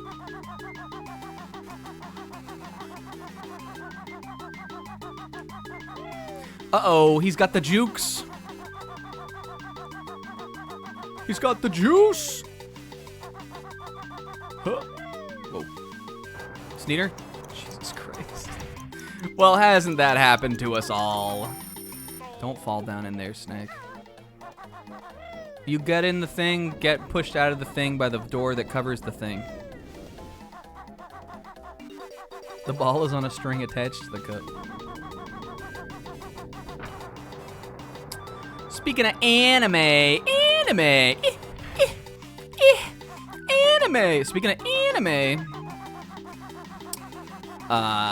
Speaking of shonen anime.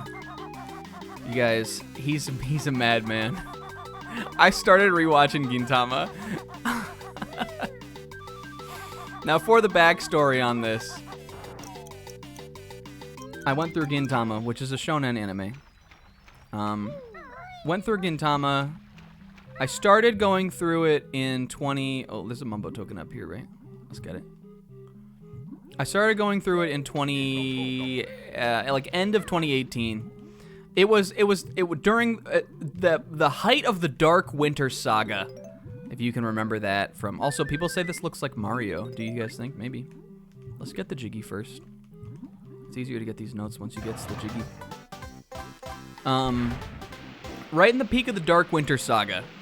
And then I went through it, and I totally caught up. I went through it the whole time I was starting my new job. I watched it on my work breaks during, I remember, before we went home for COVID. And then I think I might have been caught up on it. I think I caught up on it before COVID started. Because I remember watching the very last arc in the gym, which I wouldn't have been in during COVID.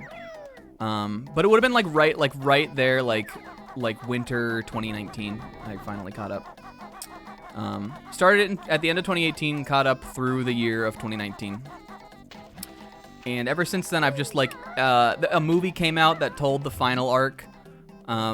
Well, I'll do my Dragon Ball ranking too, but I just want to finish this sentence. A movie came out that told the story of the final manga arc a year or two ago. So I watched that. I finally got to see how the series ended. I've been keeping up with that stuff still, but it's also over now. Except I think they're doing more of it for the anime. But that's also always sort of been the running joke of Gintama, is that it's either gonna get canceled or it's never gonna end. We need to get out of here. But I was just thinking about it the other day, and I was like, oh, man, I really love it so dearly. I might go back through it. And lo and behold, I'm about 15 episodes into the early episodes right now. Started watching it over the weekend.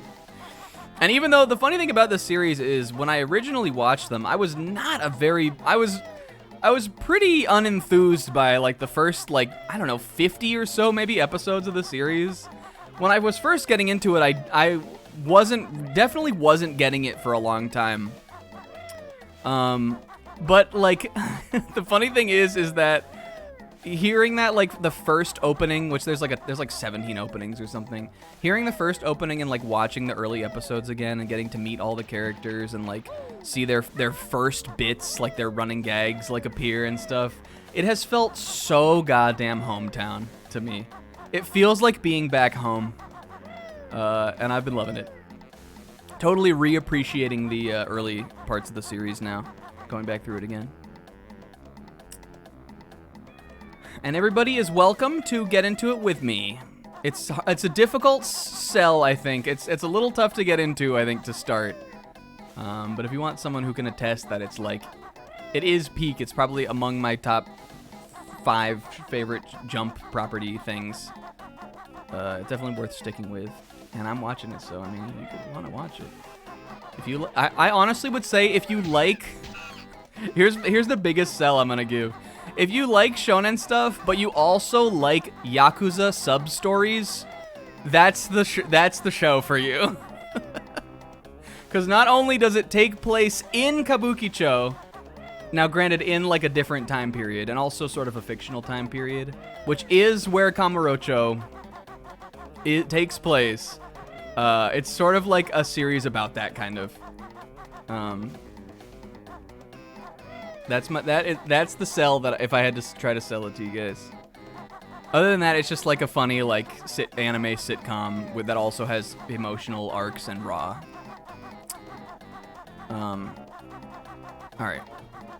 But I've been watching it. It's been a lot of fun. Everybody's welcome to try to get into it with me. It is long though. It's 350 episodes. But peak also. And the good thing about it is because it's so episodic a lot of the time, and it is just a sitcom, one-off comedy kind of thing, you can watch it totally at your own pace. Okay, we did this. We did this. We did that. I haven't gone in there yet. We could do this. Where the fuck is Gobi? Is he down here to start? Whoa. Actually, this is the Jiggy in the hand, right? Oh, oh, speaking of peak shonen also. So my third favorite Dragon Ball arc. This one tonight is Shonen Night. M Night Shyamalan. All right, third favorite. This is where it gets tough because I really like all of them, kinda. Third least favorite, I mean. I think I'm saving Boo for a little bit further up. I like the Boo arc a little more than I think many do. I think my third least favorite is... Didn't realize it ran and jump. Oh, it is. It is one of the Jump staples. It ran and jump for so many years.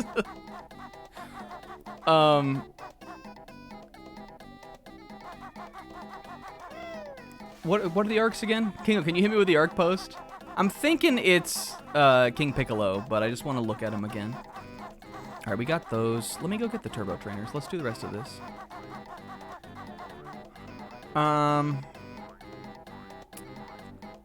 Yeah, looking at what we got, I'm thinking King Piccolo Saga. King Piccolo arc has one. It has the Mafuba, which is Ra. It has Tien being a good guy, which is sick. Master Roshi has some good moments. It has one of my favorite... Okay, Saltine. Let's just get this. It has one of my favorite fights of the first part of Dragon Ball, which is Goku versus Tambourine. Which, especially in the anime, is so fucking cool. The choreography is so sick in that. It has the Yaj. Yaj gets introduced. But other than that, I just think like the struggle against King Piccolo and like some of the like the other kind of like in between stuff isn't like as interesting as some of the other earlier Dragon Ball stuff. So I'm going with that one, and I'm eating a saltine. Two saltine. Cause we got hit too. I gotta do another one too.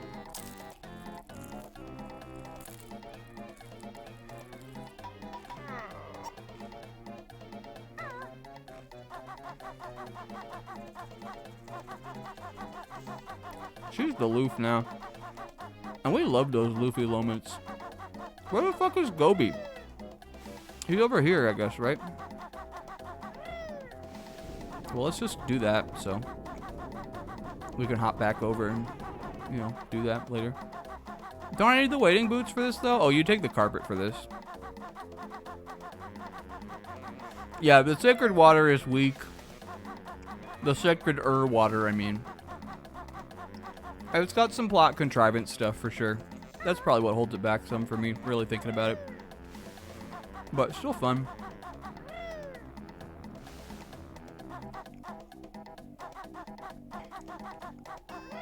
Okay, and then we gotta do another one, right? Do I want to put the Boo arc now? I'm not trying to undervalue early Dragon Ball, really. How was Dogs Red? Dogs Red comes out on Tuesdays, Isaac. The chapter this week wasn't that great. It was sort of an in-between chapter. But I'm enjoying it. It's some good Satoru Noda nonsense. It's got a lot of funny faces. It's got some raw. It seems like it's going to be like a rivals to teammates kind of sports shonen, which is always fun. Kind of like Haikyuu, Isaac. Which I know you're a fan of. Here's your reward, Bear. Gobi's off to cool down. Oh, we got another one here. All right, I'm gonna take my Jiggy, eat my saltine.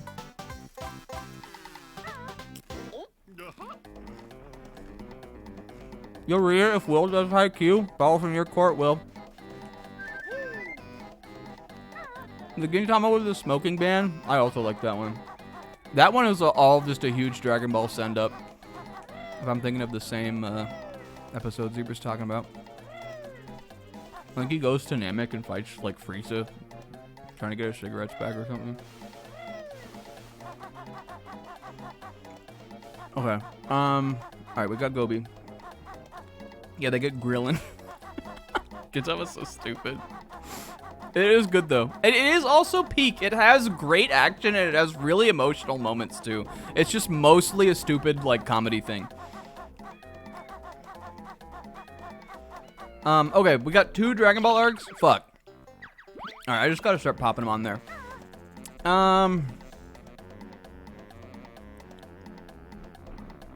I mean, there are some peak Dragon Ball Z ones that I don't know if I'm ready to post yet. I got the first arc, Roshi arc, and King Piccolo. I think those are all safe low ones. I'm gonna go with. I think I'm actually gonna go with. Fuck, this is tough.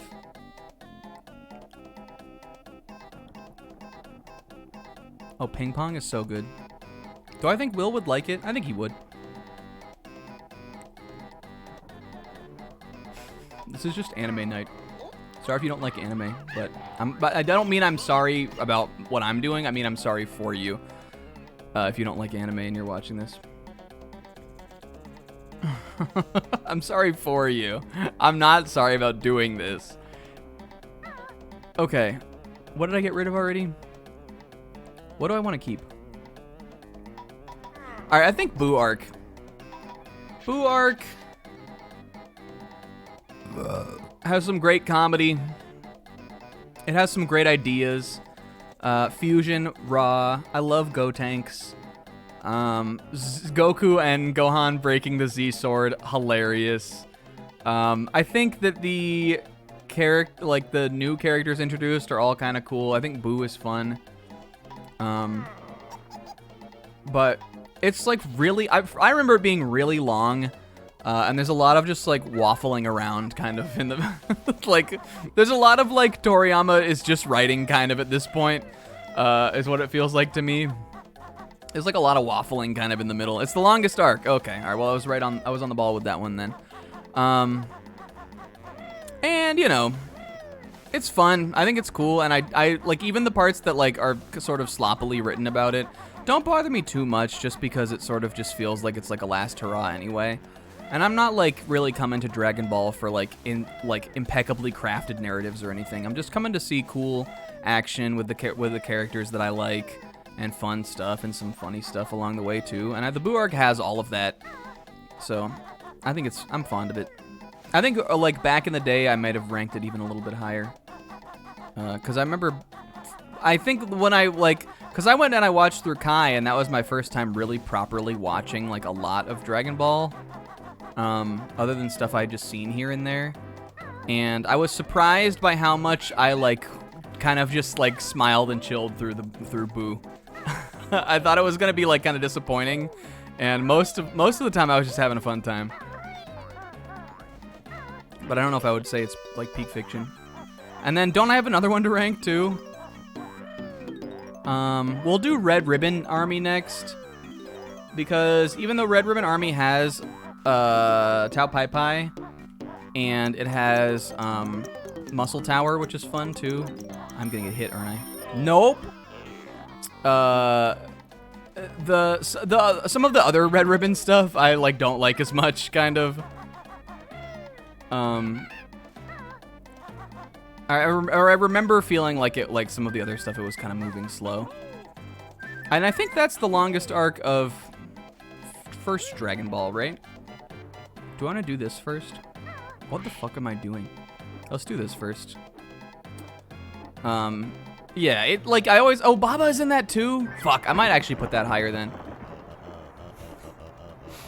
Which means that my real next one might be a knife. What do I have on the list already, Kingo?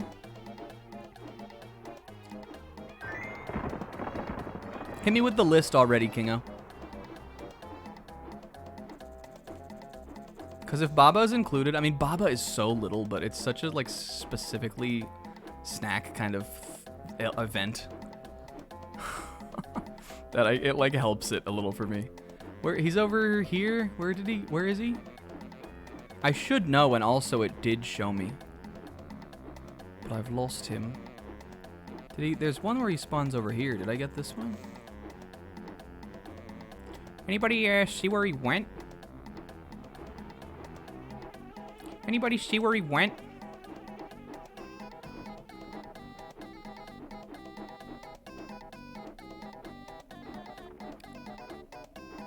Anybody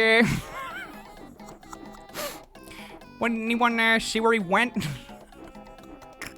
Where is he? Where's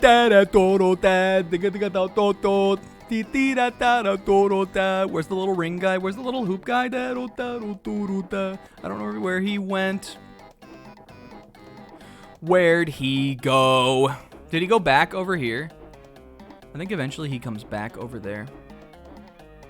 Did he go back into the lift?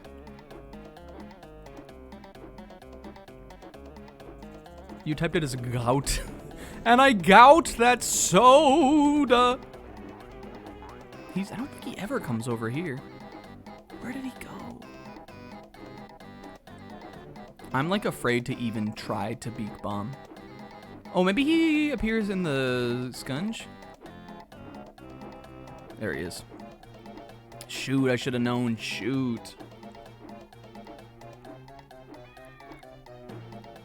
I wonder if King O does know the knife. I think he probably does. We've talked about Dragon Ball a lot. I think Red Ribbon is my next one down. It's got a lot of little great moments, but the add-ups of the great moments don't necessarily add up as much as some of the maybe the more cohesive arcs to me. I also think it ends a little weak.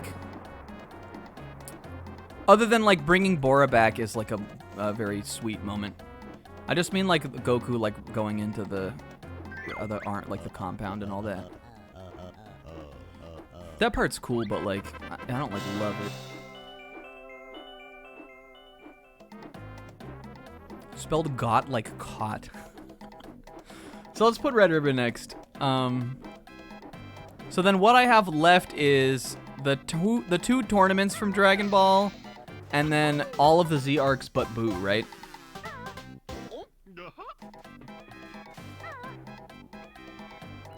And now I need to rank another one. Okay.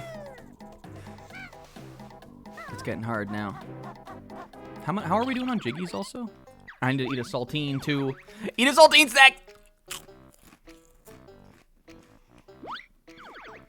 We got Gobi over there, right? Let's go Gobi.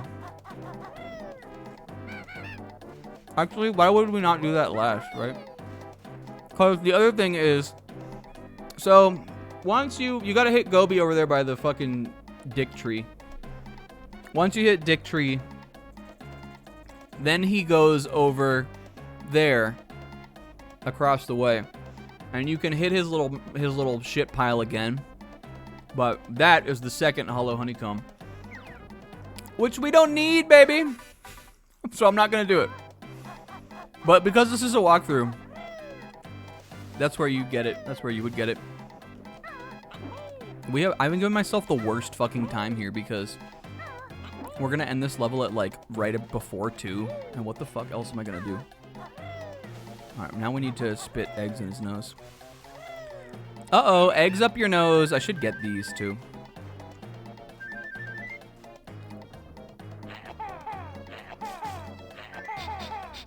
Green. That tickles.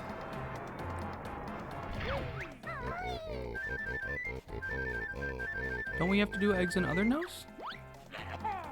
You don't both? You don't both? Fuck. That was terrible. Oh my god. Oh, good. Phew. Hold on. Go in there. Oh. Oh. Oh, red chili. All right, what do I got to rank 2? I was scrolled way up in the chat. Okay. Did we get Red Ribbon? I think it's androids next. Now listen, I know that a lot of people love the android arc. Jesus Christ. Don't die though, Snack. If you do anything here, don't fucking die. I know it was the hot shit that was out for a while. I'm actually gonna leave here and I'm gonna go get some health. I know it was the hot shit. I knew about Trunks showing up. I knew about Cell. I watched those episodes on Toonami back in the day, sometimes. Again, I wasn't the biggest Dragon Ball head, but I remember seeing him and thinking it was cool. But I don't really like time travel stories. They normally make me scratch my head more than otherwise. Like, more than I get enjoyment out of them, I get frustration from them. So already, like, that element is not, like, super interesting and appealing to me. There are good fights, like, all throughout, and there's good tension and good moments. And I like the androids, and I like Cell. But I feel like it's, like, one where, like, to me, it feels like the cracks that are also there in the Boo arc are starting to show already for androids. And I remember when I was watching through it, I remember feeling like things, like, I don't know, things just sort of happen. And I think that Goku and the gang fumble the bag worse in that arc. That's the only time they fumble and it, like, really does kind of irritate me is in that arc. When I was just talking about the Boo arc, I just kind of vibed through. Androids, I, like, got frustrated sometimes watching it. So even though it has peak, it's, I definitely rank it more on the side of, like, I rank it closer to Boo in quality than I do to, like, Namek and Saiyan Saga.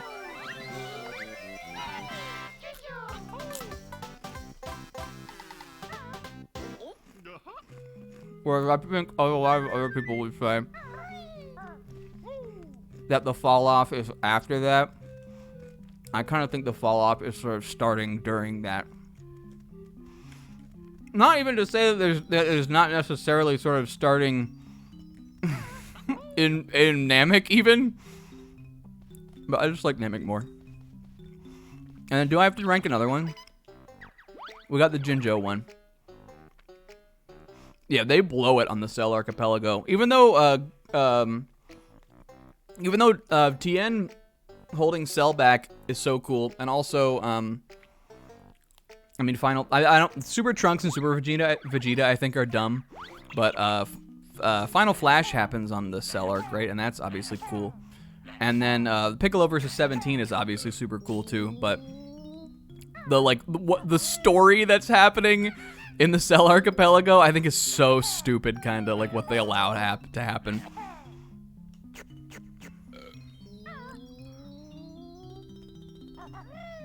This is big fall damage if we get hit in here, which is why I went and I got the health. Just letting you guys know for the walkthrough. But again, it's not bad. I like it. I still like it. I also think the anime regularly looks a lot uglier. I mean, it looks uglier in... it looks pretty ugly in a lot of the Namek episodes too, but I think of those in like a fond, ugly way. Even though it does have the immaculate Goku versus Cell fight, which on just an action choreography level is my favorite fight probably in all of Dragon Ball Z. Just as like a spectacle to watch. It's so good. Are we at 9 or are we at 8? I got Gobi, and we haven't gone in the beak bomb thing, so those are the rest. Yeah, I mean, like, just like on a purely martial arts level, it's definitely the best Goku fight, I think. I have one of Goku's fights that I like more. That's in an arc that comes up later on. Actually, 2 I think that I like more that come up later on. Oh yeah, no, that, like, the Goku versus Cell, it does have it. There's one episode that looks incredible, and then, like, it's over 2, and then one that looks like dog shit, for sure. Me and King always bring up when Cell is, like, walking, and it's like the multiple cells.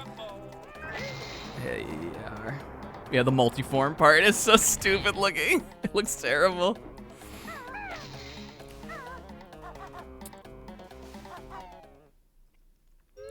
At this point, it might be more beneficial just to do the rest of the Jiggies, just because it'll be faster, and then just rank all the rest at the end.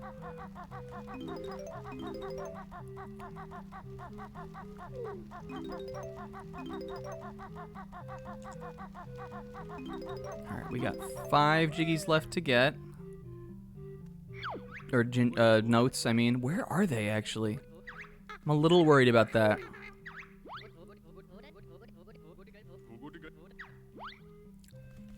This guy's like racism guy, kind of. I sort of skipped through it a little bit. the way the little banjo gibberish speak that he speaks sounds like a little bit like a white person doing an impression of an Indian accent. So you know, not awesome. Oh, I got that one back. Yeah, we get freebies out here. I'm gonna do it kind of like, watch this. Owned. I like his little snake though, and I like his little like snuffleupagus here too. Look at this little kitty. And then one of the characters, King Jingling in Banjo-Tooie, has that little guy too. He's like a recurring little guy.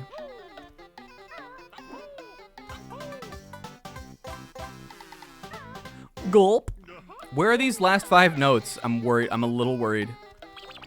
I'm missing 5. All right, saltine first. Flop up. We know Gobi done got him.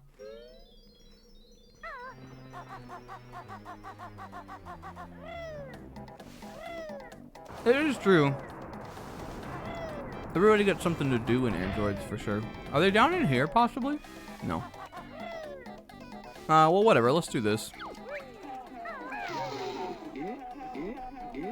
Get the last Jiggy.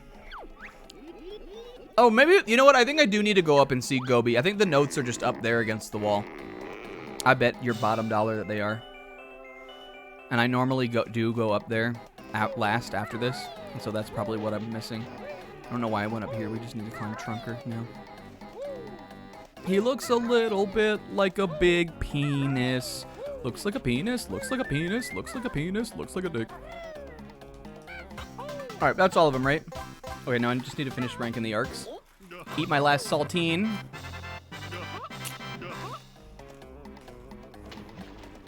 I am pretty toasty, honestly. I'm getting my sweat on for sure. Don't forget that I turned the heat on and I'm sitting here in a big sweatshirt and pajama pants. My cool skull and crossbone pants. Alright, let's just fly. Okay, so what do I have left? Do I have 4 left after Cell? I think it's pretty easy from there. It's...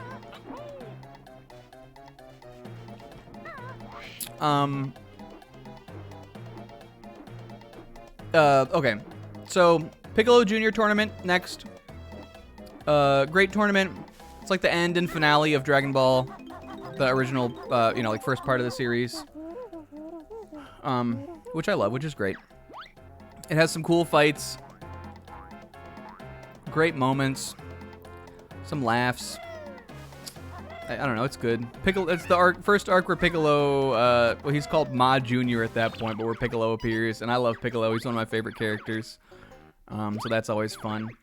I love the way that the anime looks specifically at that point. It's cool to get, like, adult Goku for the first time. It's cool. Next, I think, is probably the TN tournament, which is my favorite of the Dragon Ball original tournaments. Because Raw, I love TN. I love that there's like the rivalry. I love a backstory between like masters, like a backstory between older characters. I think is super cool. So I like all the stuff with the Crane Hermit and all that. Oh guys, you forgot Thanks Jueves. Fuck. It was finally on Jueves this year. So I love that. And what else? I don't know. That one's good. Then it's Namek, number 2. Vegeta was never cooler than he is on Namek. And the part where Vegeta goes off on his own and goes rogue and he's getting the Dragon Balls and stuff is so cool. I really love the like tenseness of him versus Frieza's soldiers versus Gohan's group and all them, and like all that stuff is really, I think, really exciting. And I like all the moving parts and backs and forths of Namek. Obviously Super Saiyan Ra. Frieza's the best villain, so Ra. Hell yeah. And then Saiyan Saga number 1. Goku versus Vegeta goated. Everybody, I think everybody contributes in that arc. Cyberman Ra, Nappa Ra, Raditz cool, fine kinda. Huge shift for the series. And it's just a blast. I don't know. I love it. Hey, that's it. That's all the arcs. Raditz Ra. I'm not as much on the Raditz train. Yeah, I really like the arc mechanics in Namek. Are Cybermen raw? No, but like the fights against the Cybermen, like that whole part, I think is kind of raw. Plus, you got Kaioken is cool. Spirit Bomb is cool. I love the Saiyan arc. That's my favorite part. I'm gonna eat another saltine for the road, and then I don't know what else we're gonna do. We're gonna do another level. You guys want to?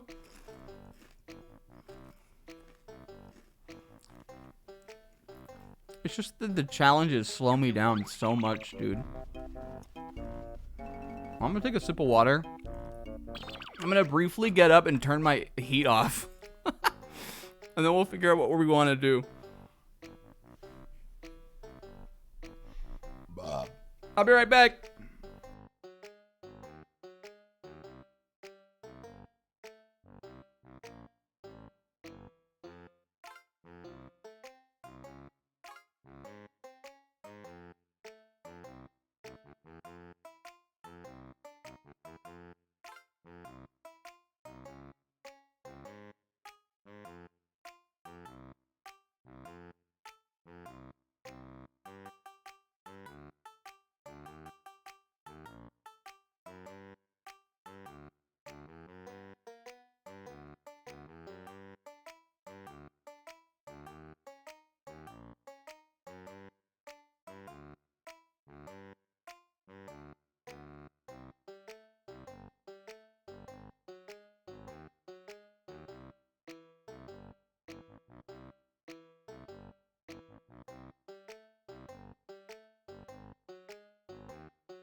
I'm back.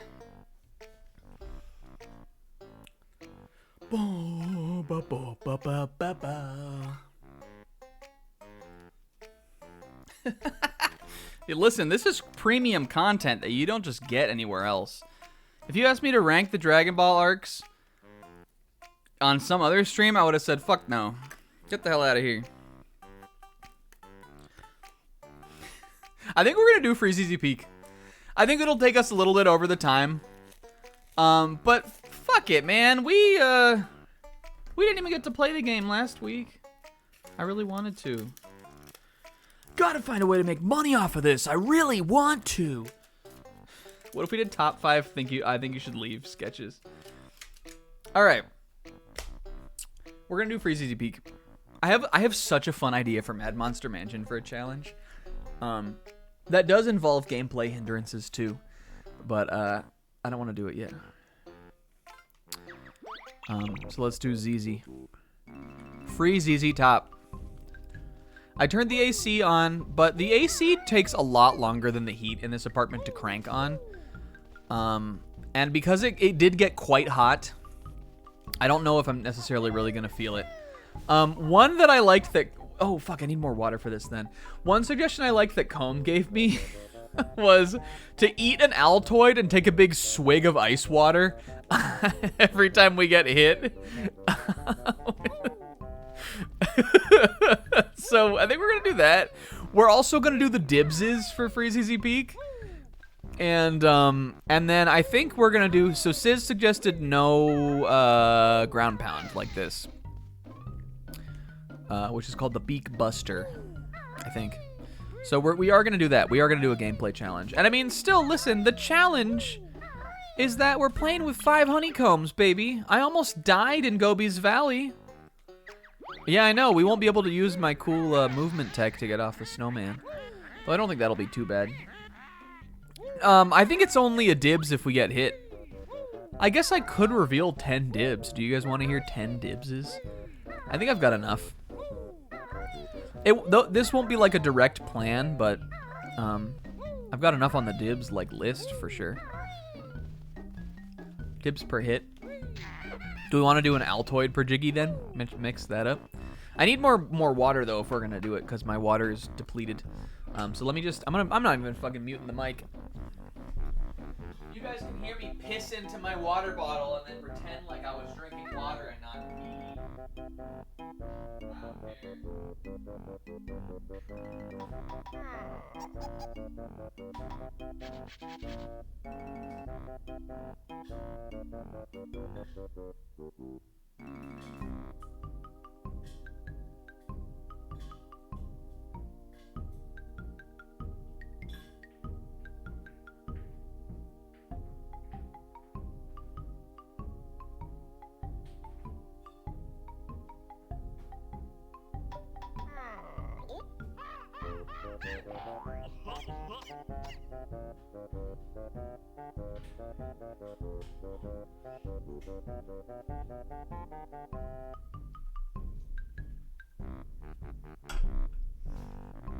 All right. Whoa!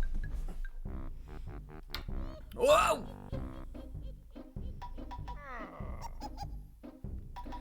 Almost fell out of my seat. All right, let's do Freezy. Freezy.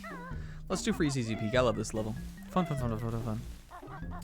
Here's one of the things where being British, I think, adds a healthy dose of charm. Is that in your Mario or your Nintendo game or something like that, your ice world is going to be probably like a frozen mountaintop or maybe an ice cave. I think those are sort of the two standard ice levels. Either a snowy mountain or an ice cave. And while this level does sort of take place on a snowy mountain and it does have an ice cave, the prevailing theme of Freezy Peak is Christmas. A Christmas nice. I think there's a truly British angle to making the snow level a Christmas level.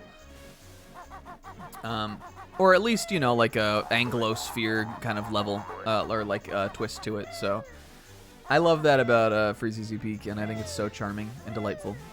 And it's probably my second favorite world after Treasure Trove Cove, and my favorite song from the game. Let's go talk to the... Pixel loves these little guys. These guys are so Pixel core. They're so bemused.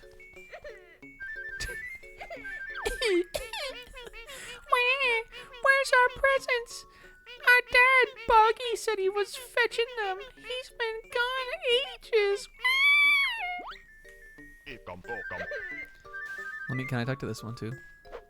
Oh, I punch him. I wanted to talk to the Kazuichi one. My dad's been gone for ages. I don't know where my dad went, and it's almost Christmas time. I hope he comes back. Don't worry, Kazuichi Bear. We'll get your dad back. Whee! You want to know where his dad was? He was lounging around down here, drunk on the fucking slopes. My stomach aches. I shouldn't have eaten that shiny thing. Someone help poor Boggy. Alright, well, you'd think if you were a stupid little fucking infant that all you need to do on Boggy is grab and pound his tummy. But this is level 6, guys. It's not as easy as that anymore. You gotta do something different. Alright, what was I doing in this level? What are the dibs if we get hit? I'll try to make them fun dibs, too. Actually, it's pretty easy to get hit in Freezy also, because even though there's one Sir Slush, which is the name of the snowman, one snowman that we don't have to take out because he has one of the honeycombs under him, we do at least have to take out that one And then one of them has a Jiggy under it, I think. Maybe it's him? This is the Witch Switch one. The Hollow Honeycomb one is up in the frozen lake, and one of the other guys has one too. It might be the one up on the hill over there. But yeah, this is definitely easier to get hit in, I think, or get hurt in than Gobi's Valley. IMO. And Gobi's Valley was already a step up. Let's do this first. Guys, it's almost Christmas. What does everybody want for Christmas? Almost Christmas means it wasn't Christmas. The Twinkly Munchers. This challenge is a little fucked up. You gotta keep these. Why would you ever eat Christmas lights, first of all? But you gotta keep these little fucking Christmas lights from getting eaten. What the hell?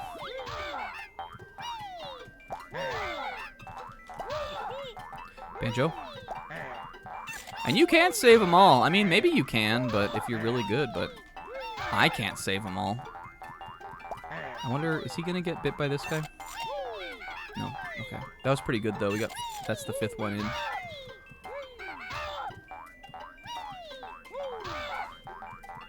I think we're good so far. I'm gonna stagger this a little bit. Alright.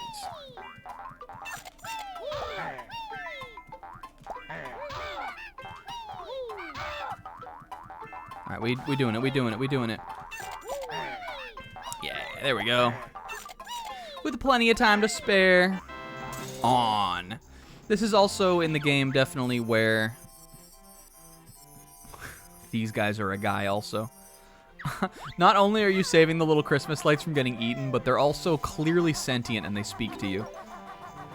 I know there's an ice cube here too, you fucking cube. If I'm using the Beak Barge, which is this move, this is the level I'm using it in. This is the Freeze Easy Peak is the zone where what am I trying to say? The zone where the Jiggies stop being just like a thing you get for doing one challenge, and like the challenge you clear will unlock something else where you then will go to do that and get a Jiggy. Which eventually Rare takes that concept way too far, even though they do that in some games I still quite like. But in this game, I think it's perfect. It adds the perfect level of increasing challenge and difficulty. What the fuck? There's a termite in the tree? Oh, what? Even the presents have eyeballs. It's cute, huh? Don't you love it?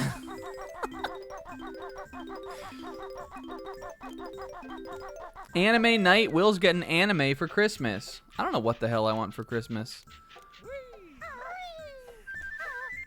I'm likely within the next year gonna have to start going in. I don't know why I'm getting those. Going in early for work. I don't know why I'm going up here either when I don't have the fucking thing lit. Whoops. I guess I'll get some eggs about it though. I'm gonna be having to go in earlier, so right now I don't own a coffee maker or a Keurig or anything like that. So I might ask for something like that for Christmas. Just so I can start making some kind of caffeinated beverage for if I'm going into work early. All right, well there's one dibs. All right, let me get this done here first. So we'll get a Jiggy, and we'll do that, and then we'll do a dibs. Whoops. I did not mean to do. Oh no, I fucked that up. Okay, I'm gonna call that a hit, taking a hit. Even though we did take a hit. I didn't mean to beak bomb or beak buster there. I didn't mean to do the ground pound. All right, so I've got 3 now. Get whole beans and grind the coffee. I'm definitely not doing that. All right, there's a Jinjo. I'm gonna get the health out of this. How many do I need? 2.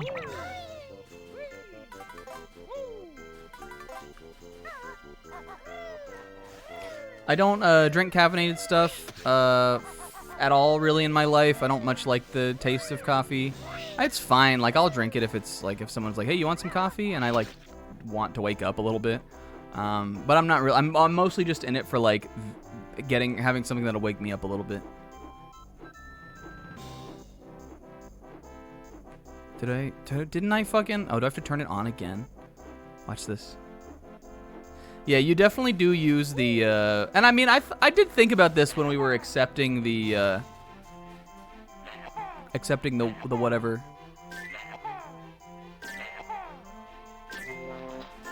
When we accepted Scissors Challenge, I was thinking, like, he probably did propose this because, like... the best way to exit flying is to do the ground pound move, but I think we could just land just fine too. T is also an option. But can't you make T in a Keurig also? I want something functional. I'm not trying to necessarily be like a granny about it. Are there little Keurig teas? They probably don't taste super good, but...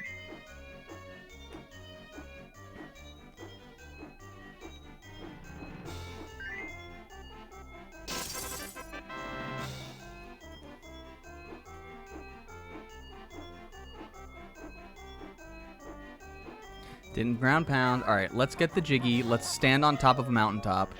And then let's dibs, baby, dibs. So I might ask for something like that. I haven't decided really what I want to get yet. And then otherwise, I don't like, no, there are no... Why that make ice crack? It just does, Zebra. It just does it. Because the spirit of Christmas, maybe? Maybe New Year, maybe? Santa does it? Santa shoots a beam down and breaks the ice? Could be. Okay. I'm gonna kill this guy too. If we're truly low on health, we can come back in here and salvage the corpse of the fucking termite. And I'm gonna eat my Altoid. I haven't had Altoids in so long, you guys. I'm chewing it too, baby. Did you guys ever used to eat Altoid sours? I loved those. I have super vivid memories of getting the tangerine one, and playing Minish Cap. My mom bought me Minish Cap someday. I think it was just a random day too, which I did not normally get. My mom bought me Minish Cap and a pack of those tangerine. Actually, it might have been my birthday. It might have been my birthday. Minish Cap. I remember sitting on my bed. I had bunk bed when I lived in Florida, playing Minish Cap, eating one of those eating a whole. You'd eat them a whole fucking tin's worth, honestly. They were just candy. They weren't even mints. Ooh, that's breezy. All right, Altoids, baby. That's got me feeling the chill a little bit. I think they stopped making those. I watched a Super Beard Bros. This is probably why I thought about them. I watched the Super Beard Bros is a fun series where they try to find old food they ate when they were a kid. Yeah, they were powdery. I'm gonna talk about that too. On Beard Bros, they do a series every now and then where they try to find old food they had when they were a kid, and if they can't find it, they will try to like make it or something like that. And they did an episode on Altoid sours, and one of the girls who works, I guess, at their office was talking about. She was like, "Yeah, I loved these, and also me and my friends used to like pull out the tin and pretend they were drugs." And when she said that, I was like, yeah, I think me and my friends also used to pull out the tins and pretend they were drugs. Because they had kind of like a druggy, like, feel, like, vibe to them a little bit, you know? Like, because they're, like, powdery, they're, like, little crystals. They're kind of like a little crack rock, or, like... they've got that element to them, which I think is really funny. The tangerine one was good, though. Altoid sours. All right, let's do a dibs. I don't even know why I came up here. There's nothing up here for me to do. Good old Waza the Walrus.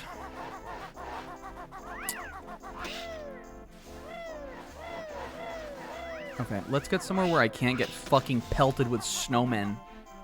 These snowmen are the craziest part of this level. All right, I've got 3 dibses to do. Easy. The next Weird Champ Friday game is... It depends on what comes out next. So I'll just say when I think will come out soon. Golden Sun.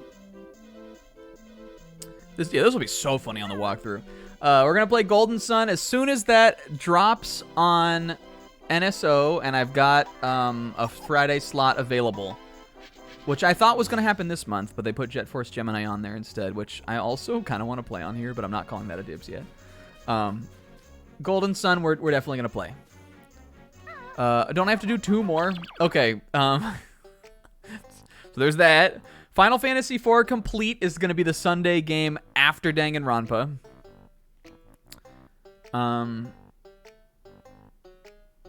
That I've been wanting to do for a while. I wanted to get back to Danganronpa first because I didn't want it to be too far away from me and wind up with what happened to Sizz, where I don't remember anything about the games. So I wanted to get that out of the way, but then I've got that's coming up. So we could be playing 2 big RPGs at the same time. And now you guys want to fun dibs?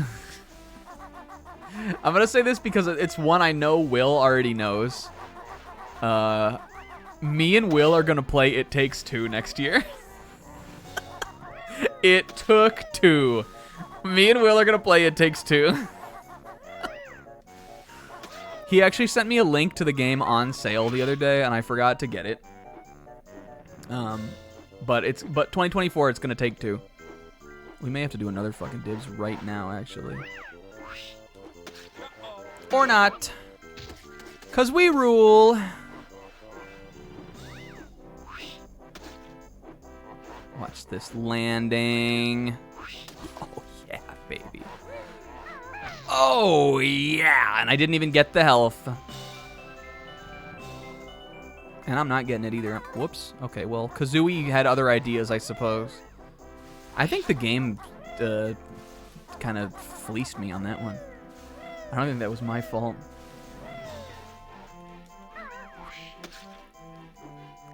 Things we can leave off the dibs list.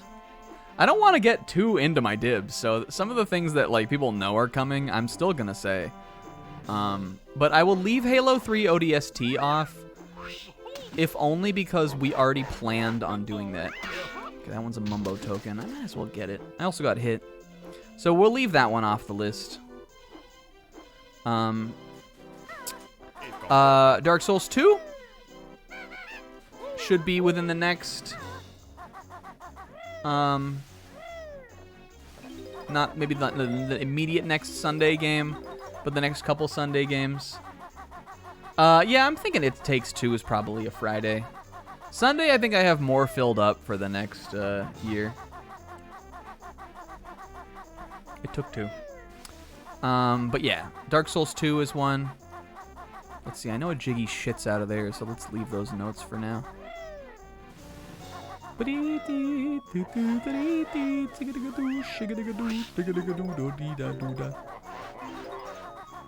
would keep talking about the dibses, but we didn't get hit again.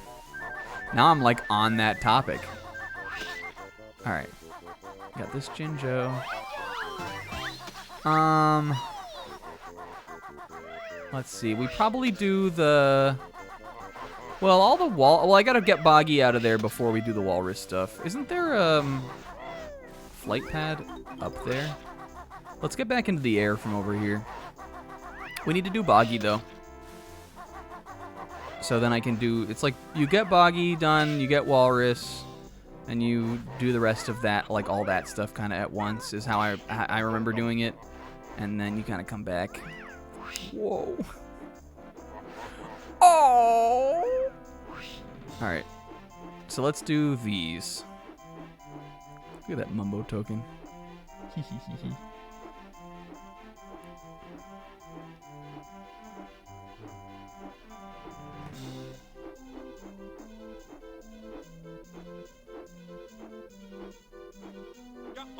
I'm getting as close as humanly possible to these buttons, so I don't accidentally fucking beef. So I don't pre all over the buttons.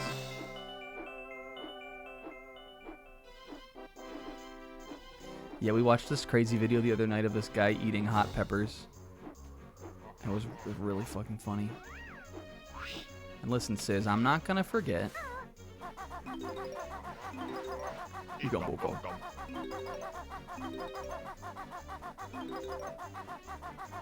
Me and Will are getting divorced.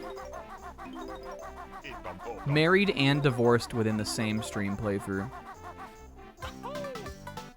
Alright, Altoid time. Maybe the lesser dibs, or the lesser challenge compared to the dibs, but it's still funny.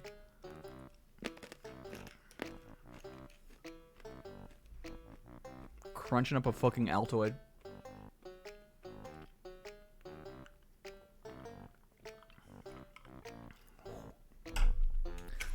I feel like when I open my mouth, my breath should be like,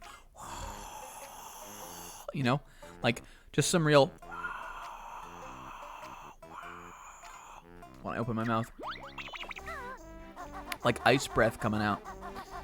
Okay, one of these. It's the guy up there. It's the fool on the hill. I'm telling you about it.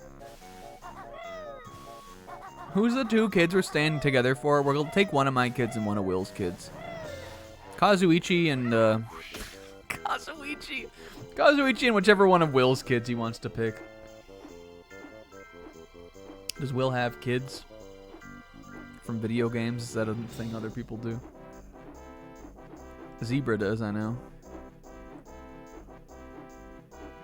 Alright, now you might think we're right in for it. Oh, Jesus Christ.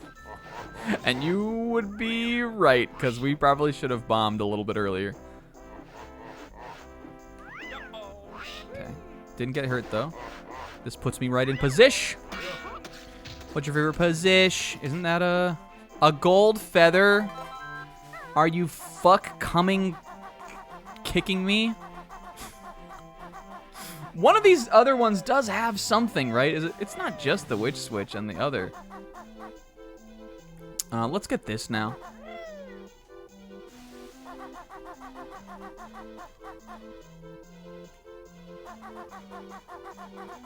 Huh! Prezi.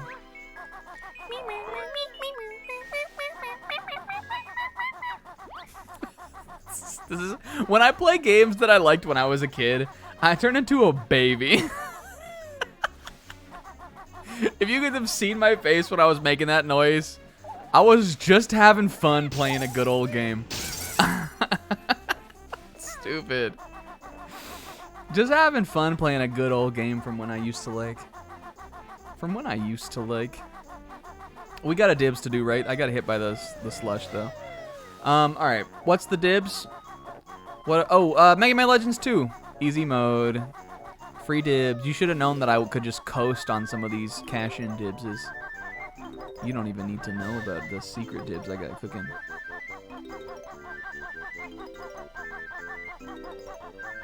And I got another one.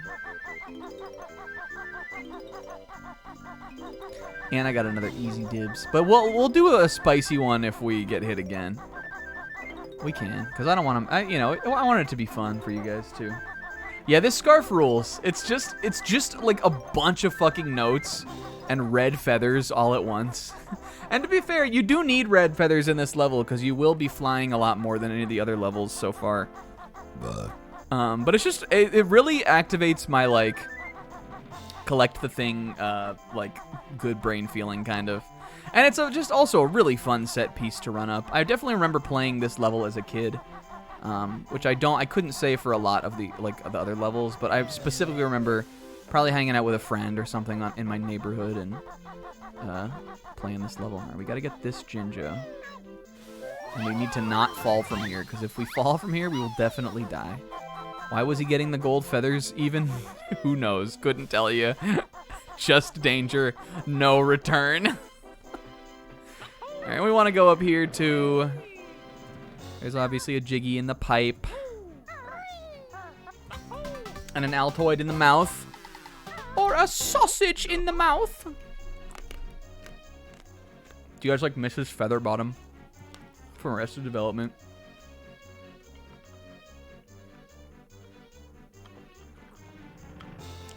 I think it's a really funny bit.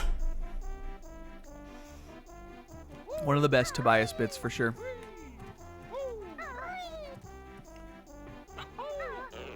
And I like this too. You go up on here. All right, and now we gotta fly up to the top of here, and I gotta land without ground pounding. All right, get the big ice cube. Big ice.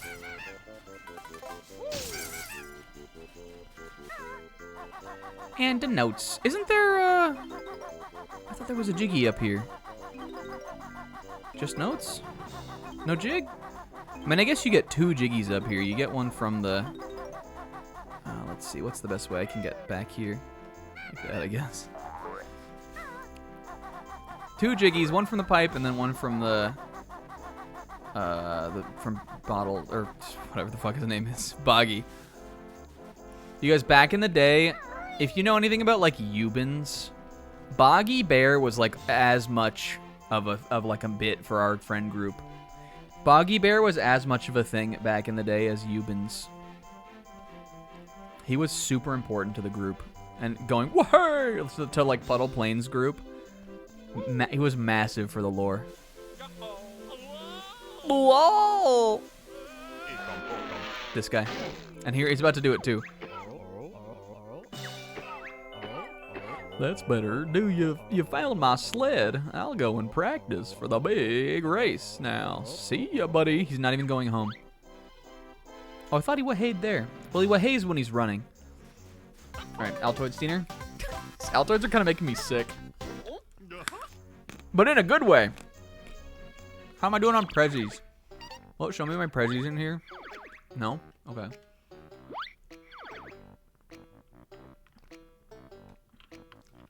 Well, I got 2 right. There's one in the cave, I'm pretty sure.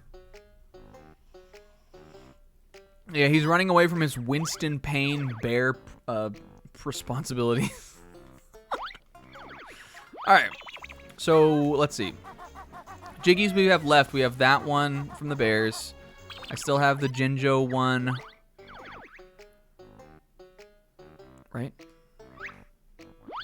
Yes. So that would put me at 7. Or no, that would put me at 6. There's 2 from Boggy, so that's 8. Waza, the walrus, has 1. And where's the other one then? Is there one underneath one of the slushes? Ah, I don't remember. I'm gonna kill this one just because. And it could be funny if I have to do another dibs. I don't think there is though. I think it's just the hollow honeycomb and the witch switch one. But it could be. Who knows? Mumbo token.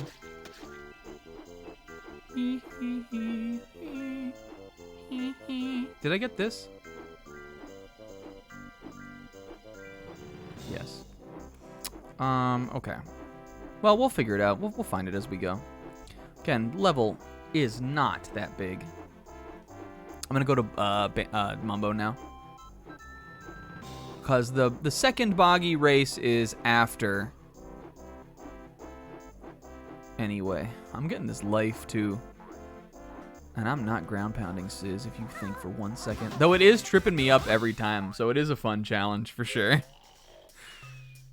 Let's see. Is there something? Is Jinjo in here this time? Yeah. And notes. Oh, well, we love both of those things. Whee. Oop, there was more.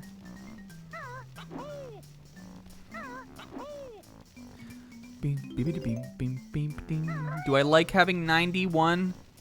You ever, when you're playing like a platformer like this, do you ever get paranoid when like your totals aren't don't sync up very well?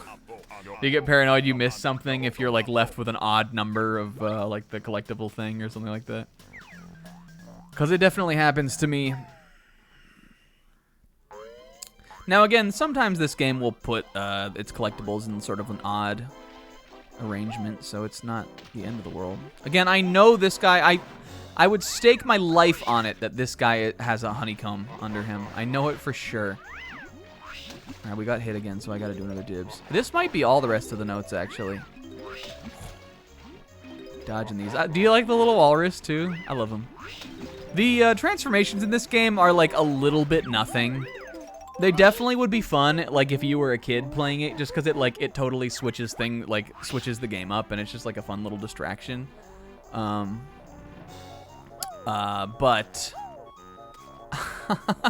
the walrus the only thing he really does is he go out in the freezy water, and he can go in the wall. He can go through the wolf door.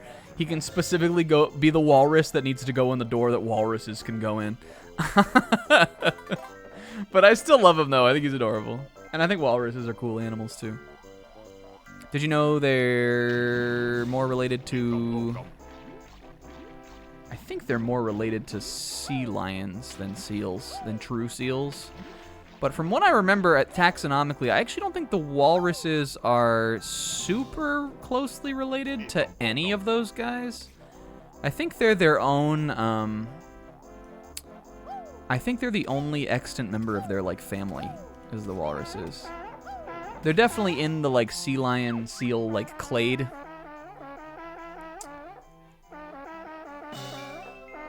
I could be a little wrong, you know.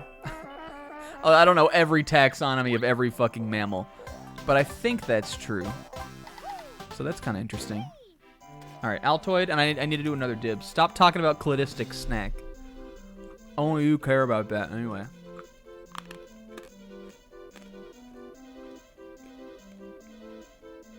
Oh, there's a Jinjo in here, I know.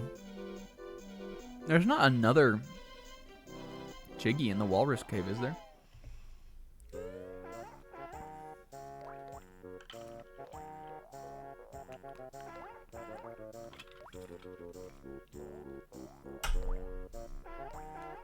He's cute, though.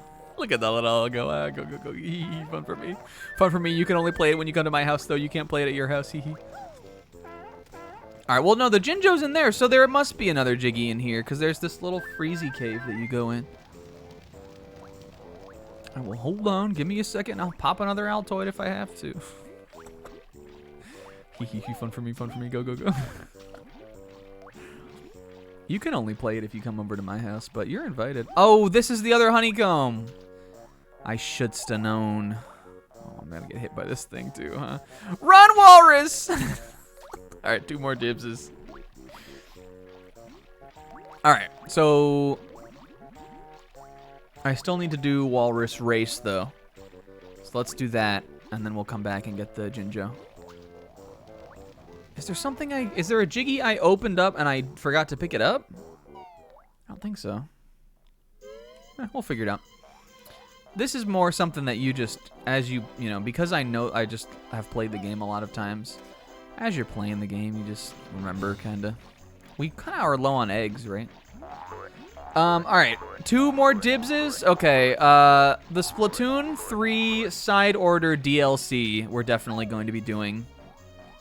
I foresee that coming out with the next Splatoon season, not the one that's about to start in December, but the one after. Because it's heavily rumored and also sort of somewhat data mined that it's going to be a Splatoon 2 themed expansion, kind of. They already did one like that for Splatoon 1. People are thinking there's going to be... Oh, why am I going back here? That there's going to be a Splatoon 2 sort of themed one, and that will be in March. So it's possible side order could come out before that, but I'm thinking it'll be around March. So I'm thinking, like, Golden Sun will definitely take us a while. I hope that comes out soon.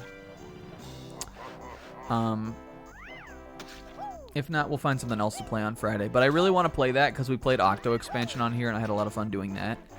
And I've played so much Splatoon 3 over the last couple of years, or like, you know, especially in this last year, that I just think it would be fun to play it on stream. Just share a little bit of my, like, brain worms with you guys for a bit and play the new expansion.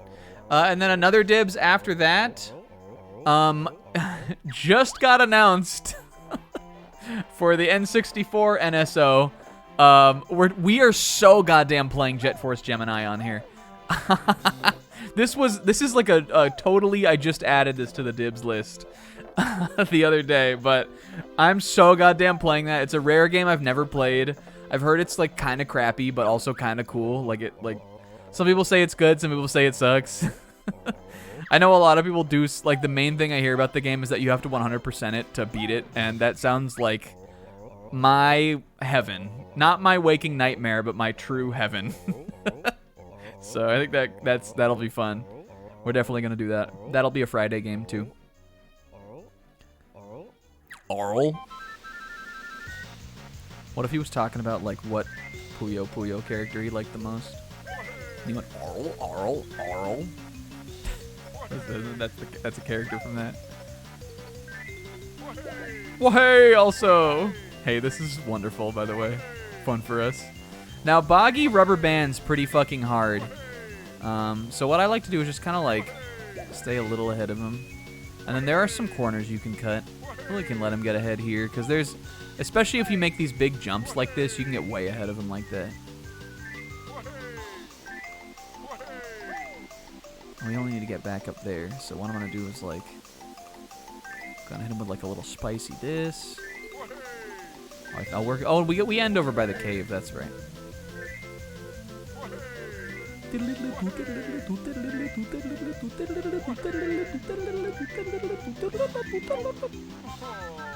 Uh-oh. Oh. You can jump up this hill to get a lot of speed. Yep. Get wrecked, Boggy. Yep. You're too quick for me, Mr. Walrus. Here's your medal. I reckon I need to race someone my own size. I reckon we'll do just that, guy. Is this 7? Was I actually good? This is 6. I'm still missing one. From what I can think of. Alright, but we're done with the walrus. Wait, wasn't there a Prezi? Isn't there a present in here? I swear there was one in the lobster cave. Aren't I missing one, or did I get one early on that I just didn't even think about? I think that's what happened. I think I have them all. I think I have all 3 right now. I hope so. So let's do that. We'll go back to Mumbo. We'll do the one for Boggy's little Kazuichi baby children.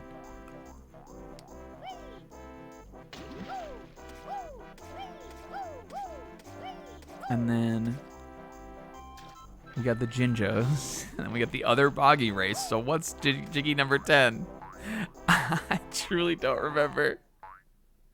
It's not, maybe is it high up above the hat? Maybe I didn't fly high enough above the hat. I swear there's a Jiggy up there. We'll go look at the end. You can get in the air from all over the level. And I don't remember. It's been a long time. I was saying this just today on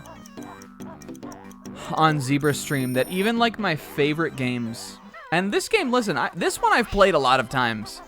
Even my favorite games, there's like no game that I have that sort of like encyclopedic knowledge of, where I could go back to it no matter the time, like no matter how long it's been since I played it, and like completely like front to back be like, yep, this, and this, and this, and this, and then we're done, kinda. There are games where I feel comfortable just kind of like shooting the breeze like this and just like going through and just trusting that I will know what to do. Like Metroid Prime, I could do that with. Again, this I can more or less do it with. But there's nothing that I like math brain, like science brain, like know that well. Here's something for you. Now Kazuichi won't starve. Wahoo! We can eat the wrapping paper on our presents for nutrients. Kazooie, let's get the fuck out of here. I don't want to hear about this. This is bumming me out, Kazooie. Let's get out of here, Banjo-Kazooie, who's also Kazuichi. There's none of my favorite games do I like know everything about. And none of my favorite games can I think jump right back into like knowing everything about without some practice first.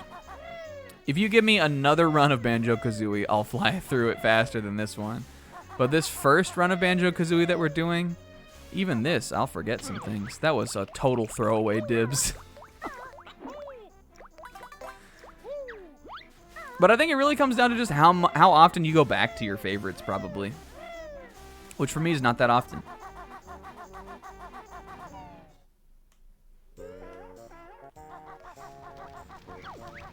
And I wasn't good at video games when I was a kid. So it's like kind of like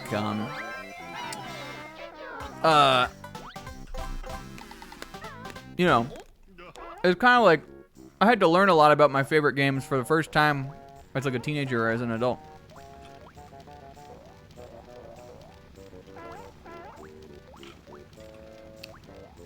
Like Metroid Prime, can I 100% it without a guide?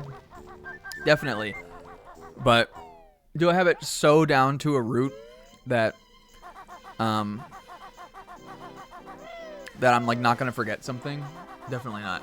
If I like just went back to it. That happened to me with the remake or the remaster that just came out this year. I forgot something in the Phazon Mines, and then I like wandered around in the Phazon Mines for an extra like whole hour and a half or something. Just like trying to figure out the thing that I missed.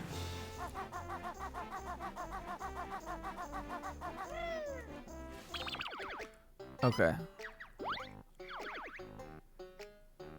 Alright, we gotta go back to Boggy. Where's the other Jiggy? I really think it's above the snowman. I think I was right on that. Okay. Fancy erase. Well, we need to get the shoes first also. Aren't they over here? Habawadachi? Or do they appear on the course? The second race you need the Turbo Trainer shoes to do. A hint on the last Jiggy? No, I think we can find it. Also, hi K-Man. Where do the shoes appear in the race, K-Man? Let's see. Yes, they do. Okay. I was freaking out for a sec. This one is actually a little tough. This one is harder for sure. I feel confident in it though. If we hadn't lost that one time on Mr. Vile, we'd be doing pretty fucking good for like shot for shot challenges, honestly.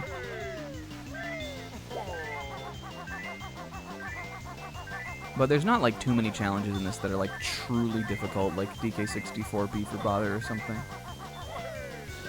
Did I have another dibs to do? I think I have a dibs to do also. Don't I? I fell in the water and I didn't do a dibs yet. Let me do this and then we'll do another dibs. And if not, whatever, I'll just break you guys off one. I think I'm out of the giveaway, the freebie dibses. So I'll have to come up with an interesting one. Oh, Banjo. Oh, it's so over. How did that happen? Yeah, again, DK64, I can, like, I can really fly through that, too. But again, like, I haven't played that in a couple years now, so I would have to de-rust on that, too. It's just, like, how it is for me, kind of.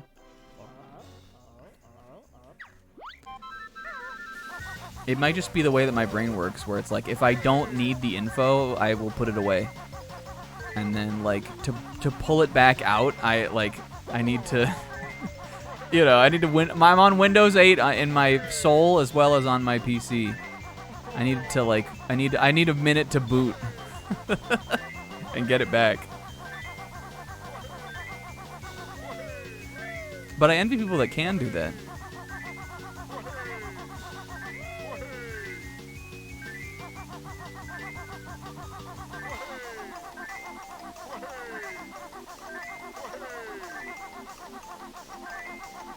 We got him this time. Watch this. I'm gonna catch him right here at the very last part where I caught him the other time too. Yep.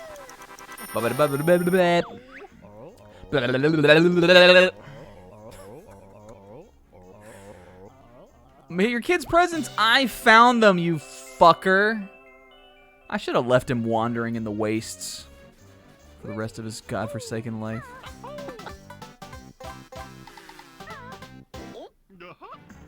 Okay, that's 9. That's it. That was all the ones I could think of, though, right? We got the Jinjos. Okay, I'm gonna try my idea. Is it up there? Okay, what was the spicy dibs? let's see. I have a dibs list. The thing is, I have another dibs even that I've talked about that's not even spicy. Let me look at the dibs list and see if there's a fun one I can break off for you guys though. Because I could say like Danganronpa 3, obviously. Tack, Great Juju Challenge, but like that's not fun.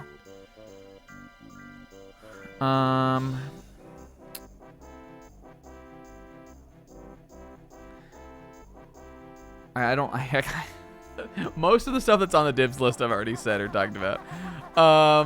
So let's just say this one.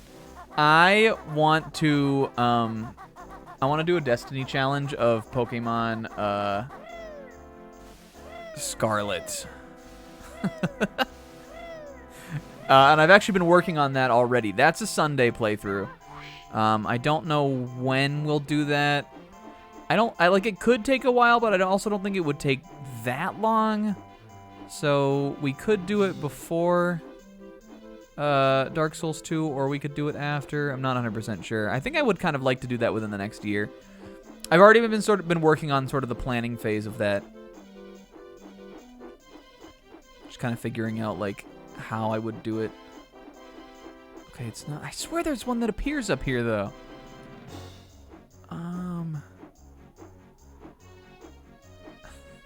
All right, Cayman, where is the last one? I swear it's something we must have done some of and didn't pick up the Jiggy or something like that, right? Kill all the snowmen. Okay, we did have to kill this guy. And it appears up here, right? And it appears on the top. Yep. Didn't I mess myself up with this on another level too? Where like there was something I was like thinking we could skip. All right, there's another dibs. Something I was thinking we could skip, and then it turns out we couldn't actually skip it.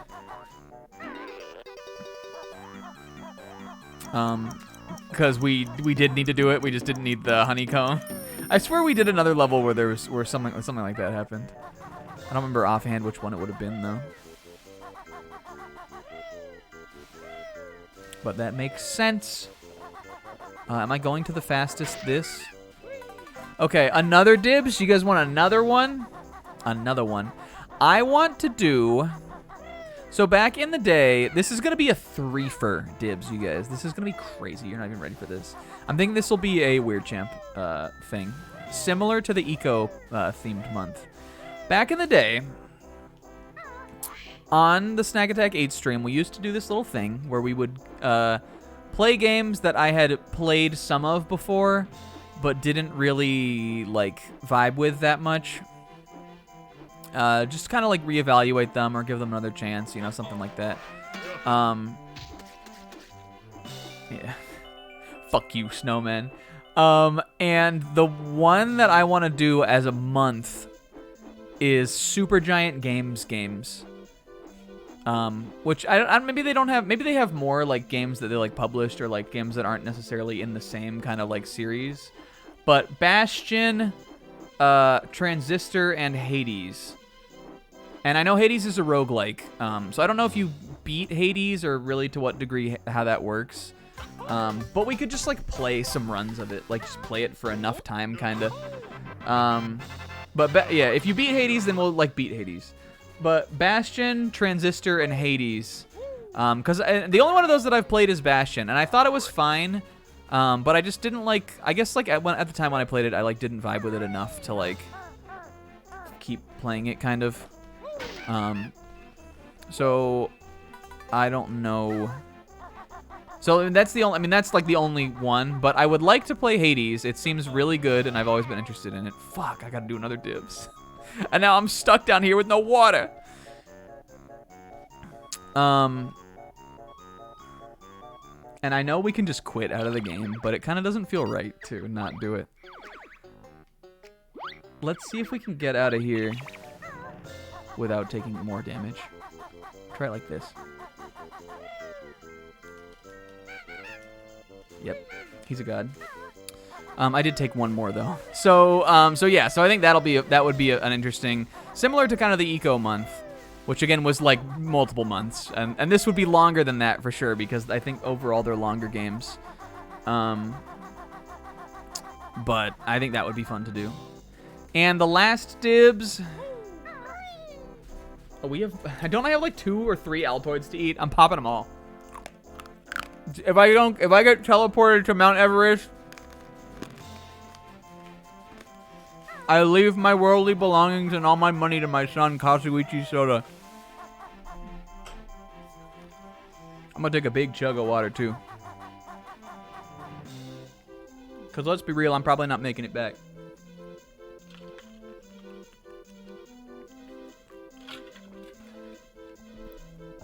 What if I like, and I was gone and I was on top of a mountain? And you guys had to look it up on the news, and the news said, famous streamer Snack Attack 8 winds up on the top of Mount Everest after eating 3 Altoids at once. We're just gonna do this shit too, fuck it. Alright, the last dibs. I want to play Chrono Cross on here. I want to get back to a little similar to like the last thing that I said. I want to get back to some blind or first playthrough PlayStation stuff. And I've had that game forever and always been interested in playing it because it seems like I really like the aesthetic and it seems cool. So I want to play that on here. Fuck. But I think that one would be way off in the future. That would be a Sunday game, and then like Mega Man, at least Mega Man Legends 2, at least Mega Man Legends 2, and Dark Souls 2 and Pokemon. I would be thinking would come before that. And if it's not Chrono Cross, there are some other PlayStation RPGs I'd like to play. I have this on the Cope machine, but it also just came out on the PS Premium Extra or whatever that thing is. But Grandia 1 just got re-released. I've always wanted to play that, so that's an option. There's also Legend of Dragoon, I know you can get on PlayStation.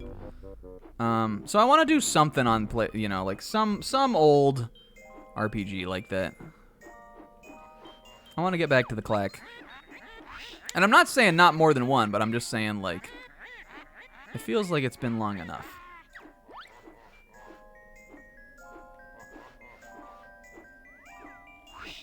All right, now we're out of there, so we are not doing dibses anymore. Fuck you, Sir Slush. Am I gonna die? No, I'm not. Kazooie Soda. Is this even anything? No, it's not. Yeah, Legend of Dragoon. I know you can just buy, which is nice. I'm out of feathers. Oh! Hey, hour. Do you get feathers back when you respawn? And now I can finally do this again. Hey, that was a fun one. Ground, ground, ground, ground, ground, ground. I mean, how many feathers do we think we'll need for Mad Monster Mansion? You don't even need to fly in that level, right? Hey. Yeah, that was the Snack Direct. Listen, dibs for Christmas. The Christmas dibs.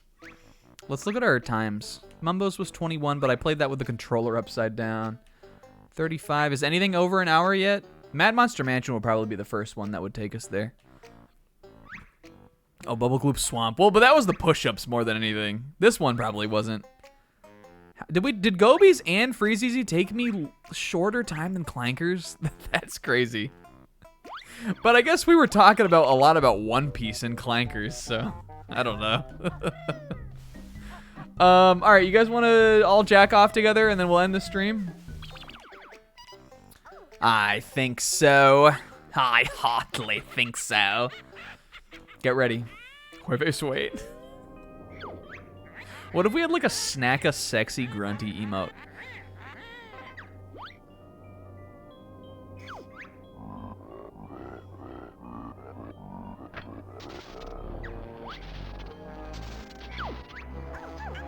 Help me, Banjo. I feel all funny.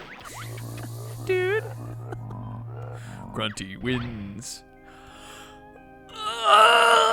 Come, come, come, come, come, come.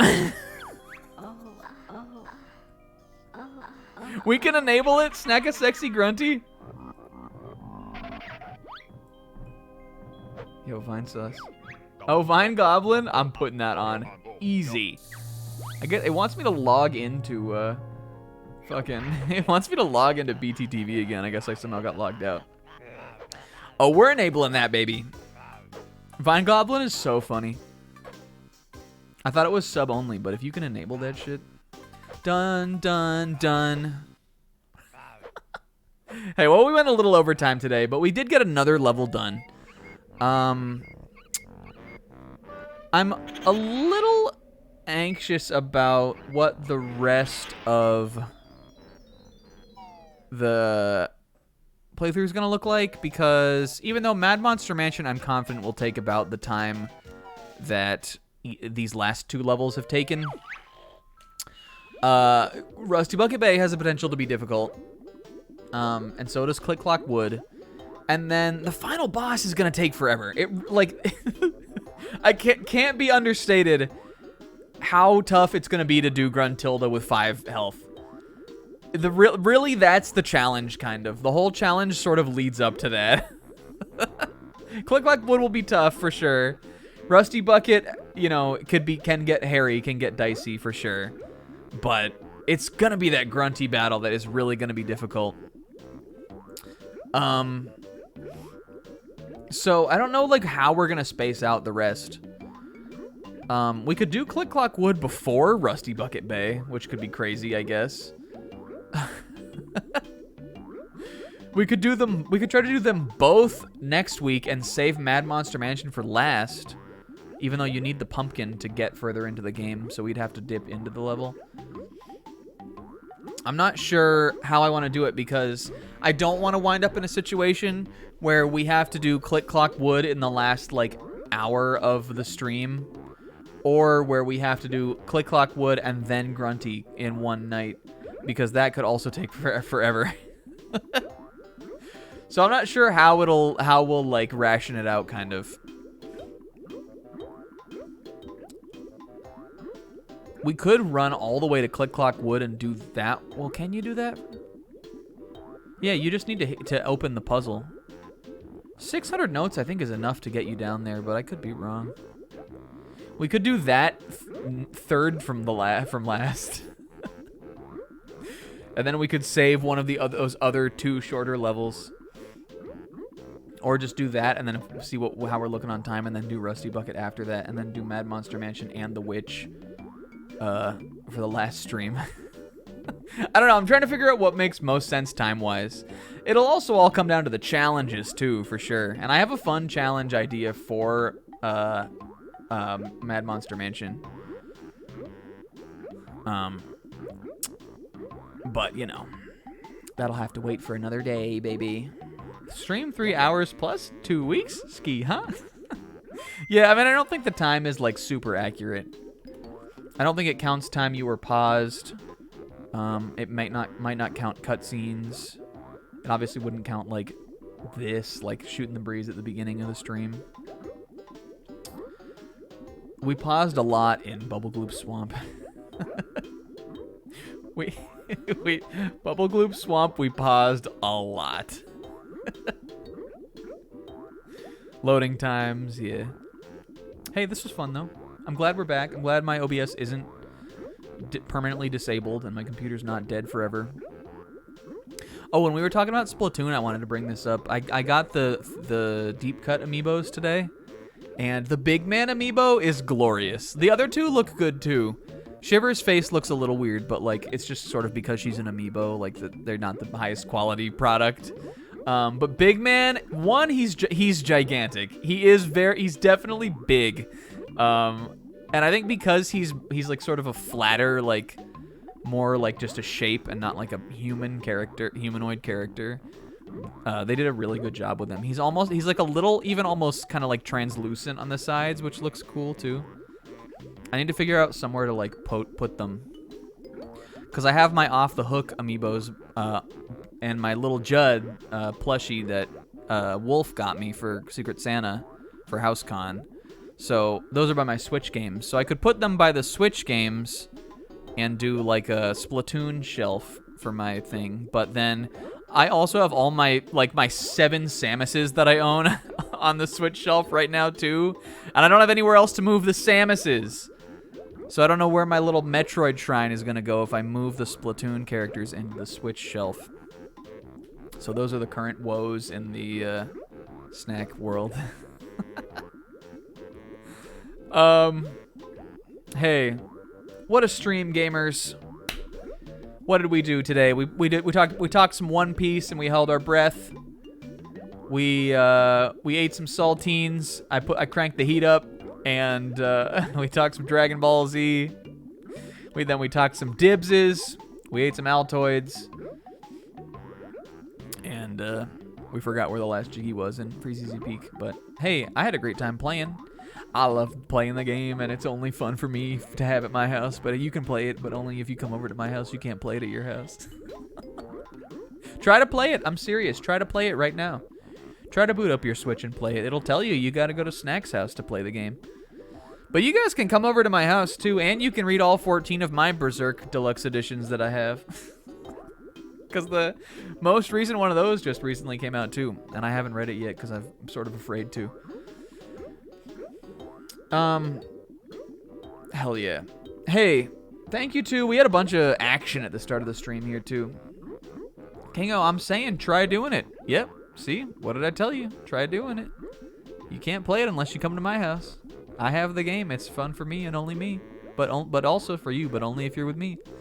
All right. Sis, thank you for the resub, as well as Kingo Kazuicho and Comb and Pixie. And as always, thanks to Zabrag for the raid. Hey, see you next week. It'll be Friday, December 1st next week. So that'll be fun. End of the year. End of the year with Banjo. End of the year with Sporjo. Everybody have a good night. Have a good weekend. I hope you had a happy Thanksgiving. And I hope you have a happy weekend giving. Big love. Bye.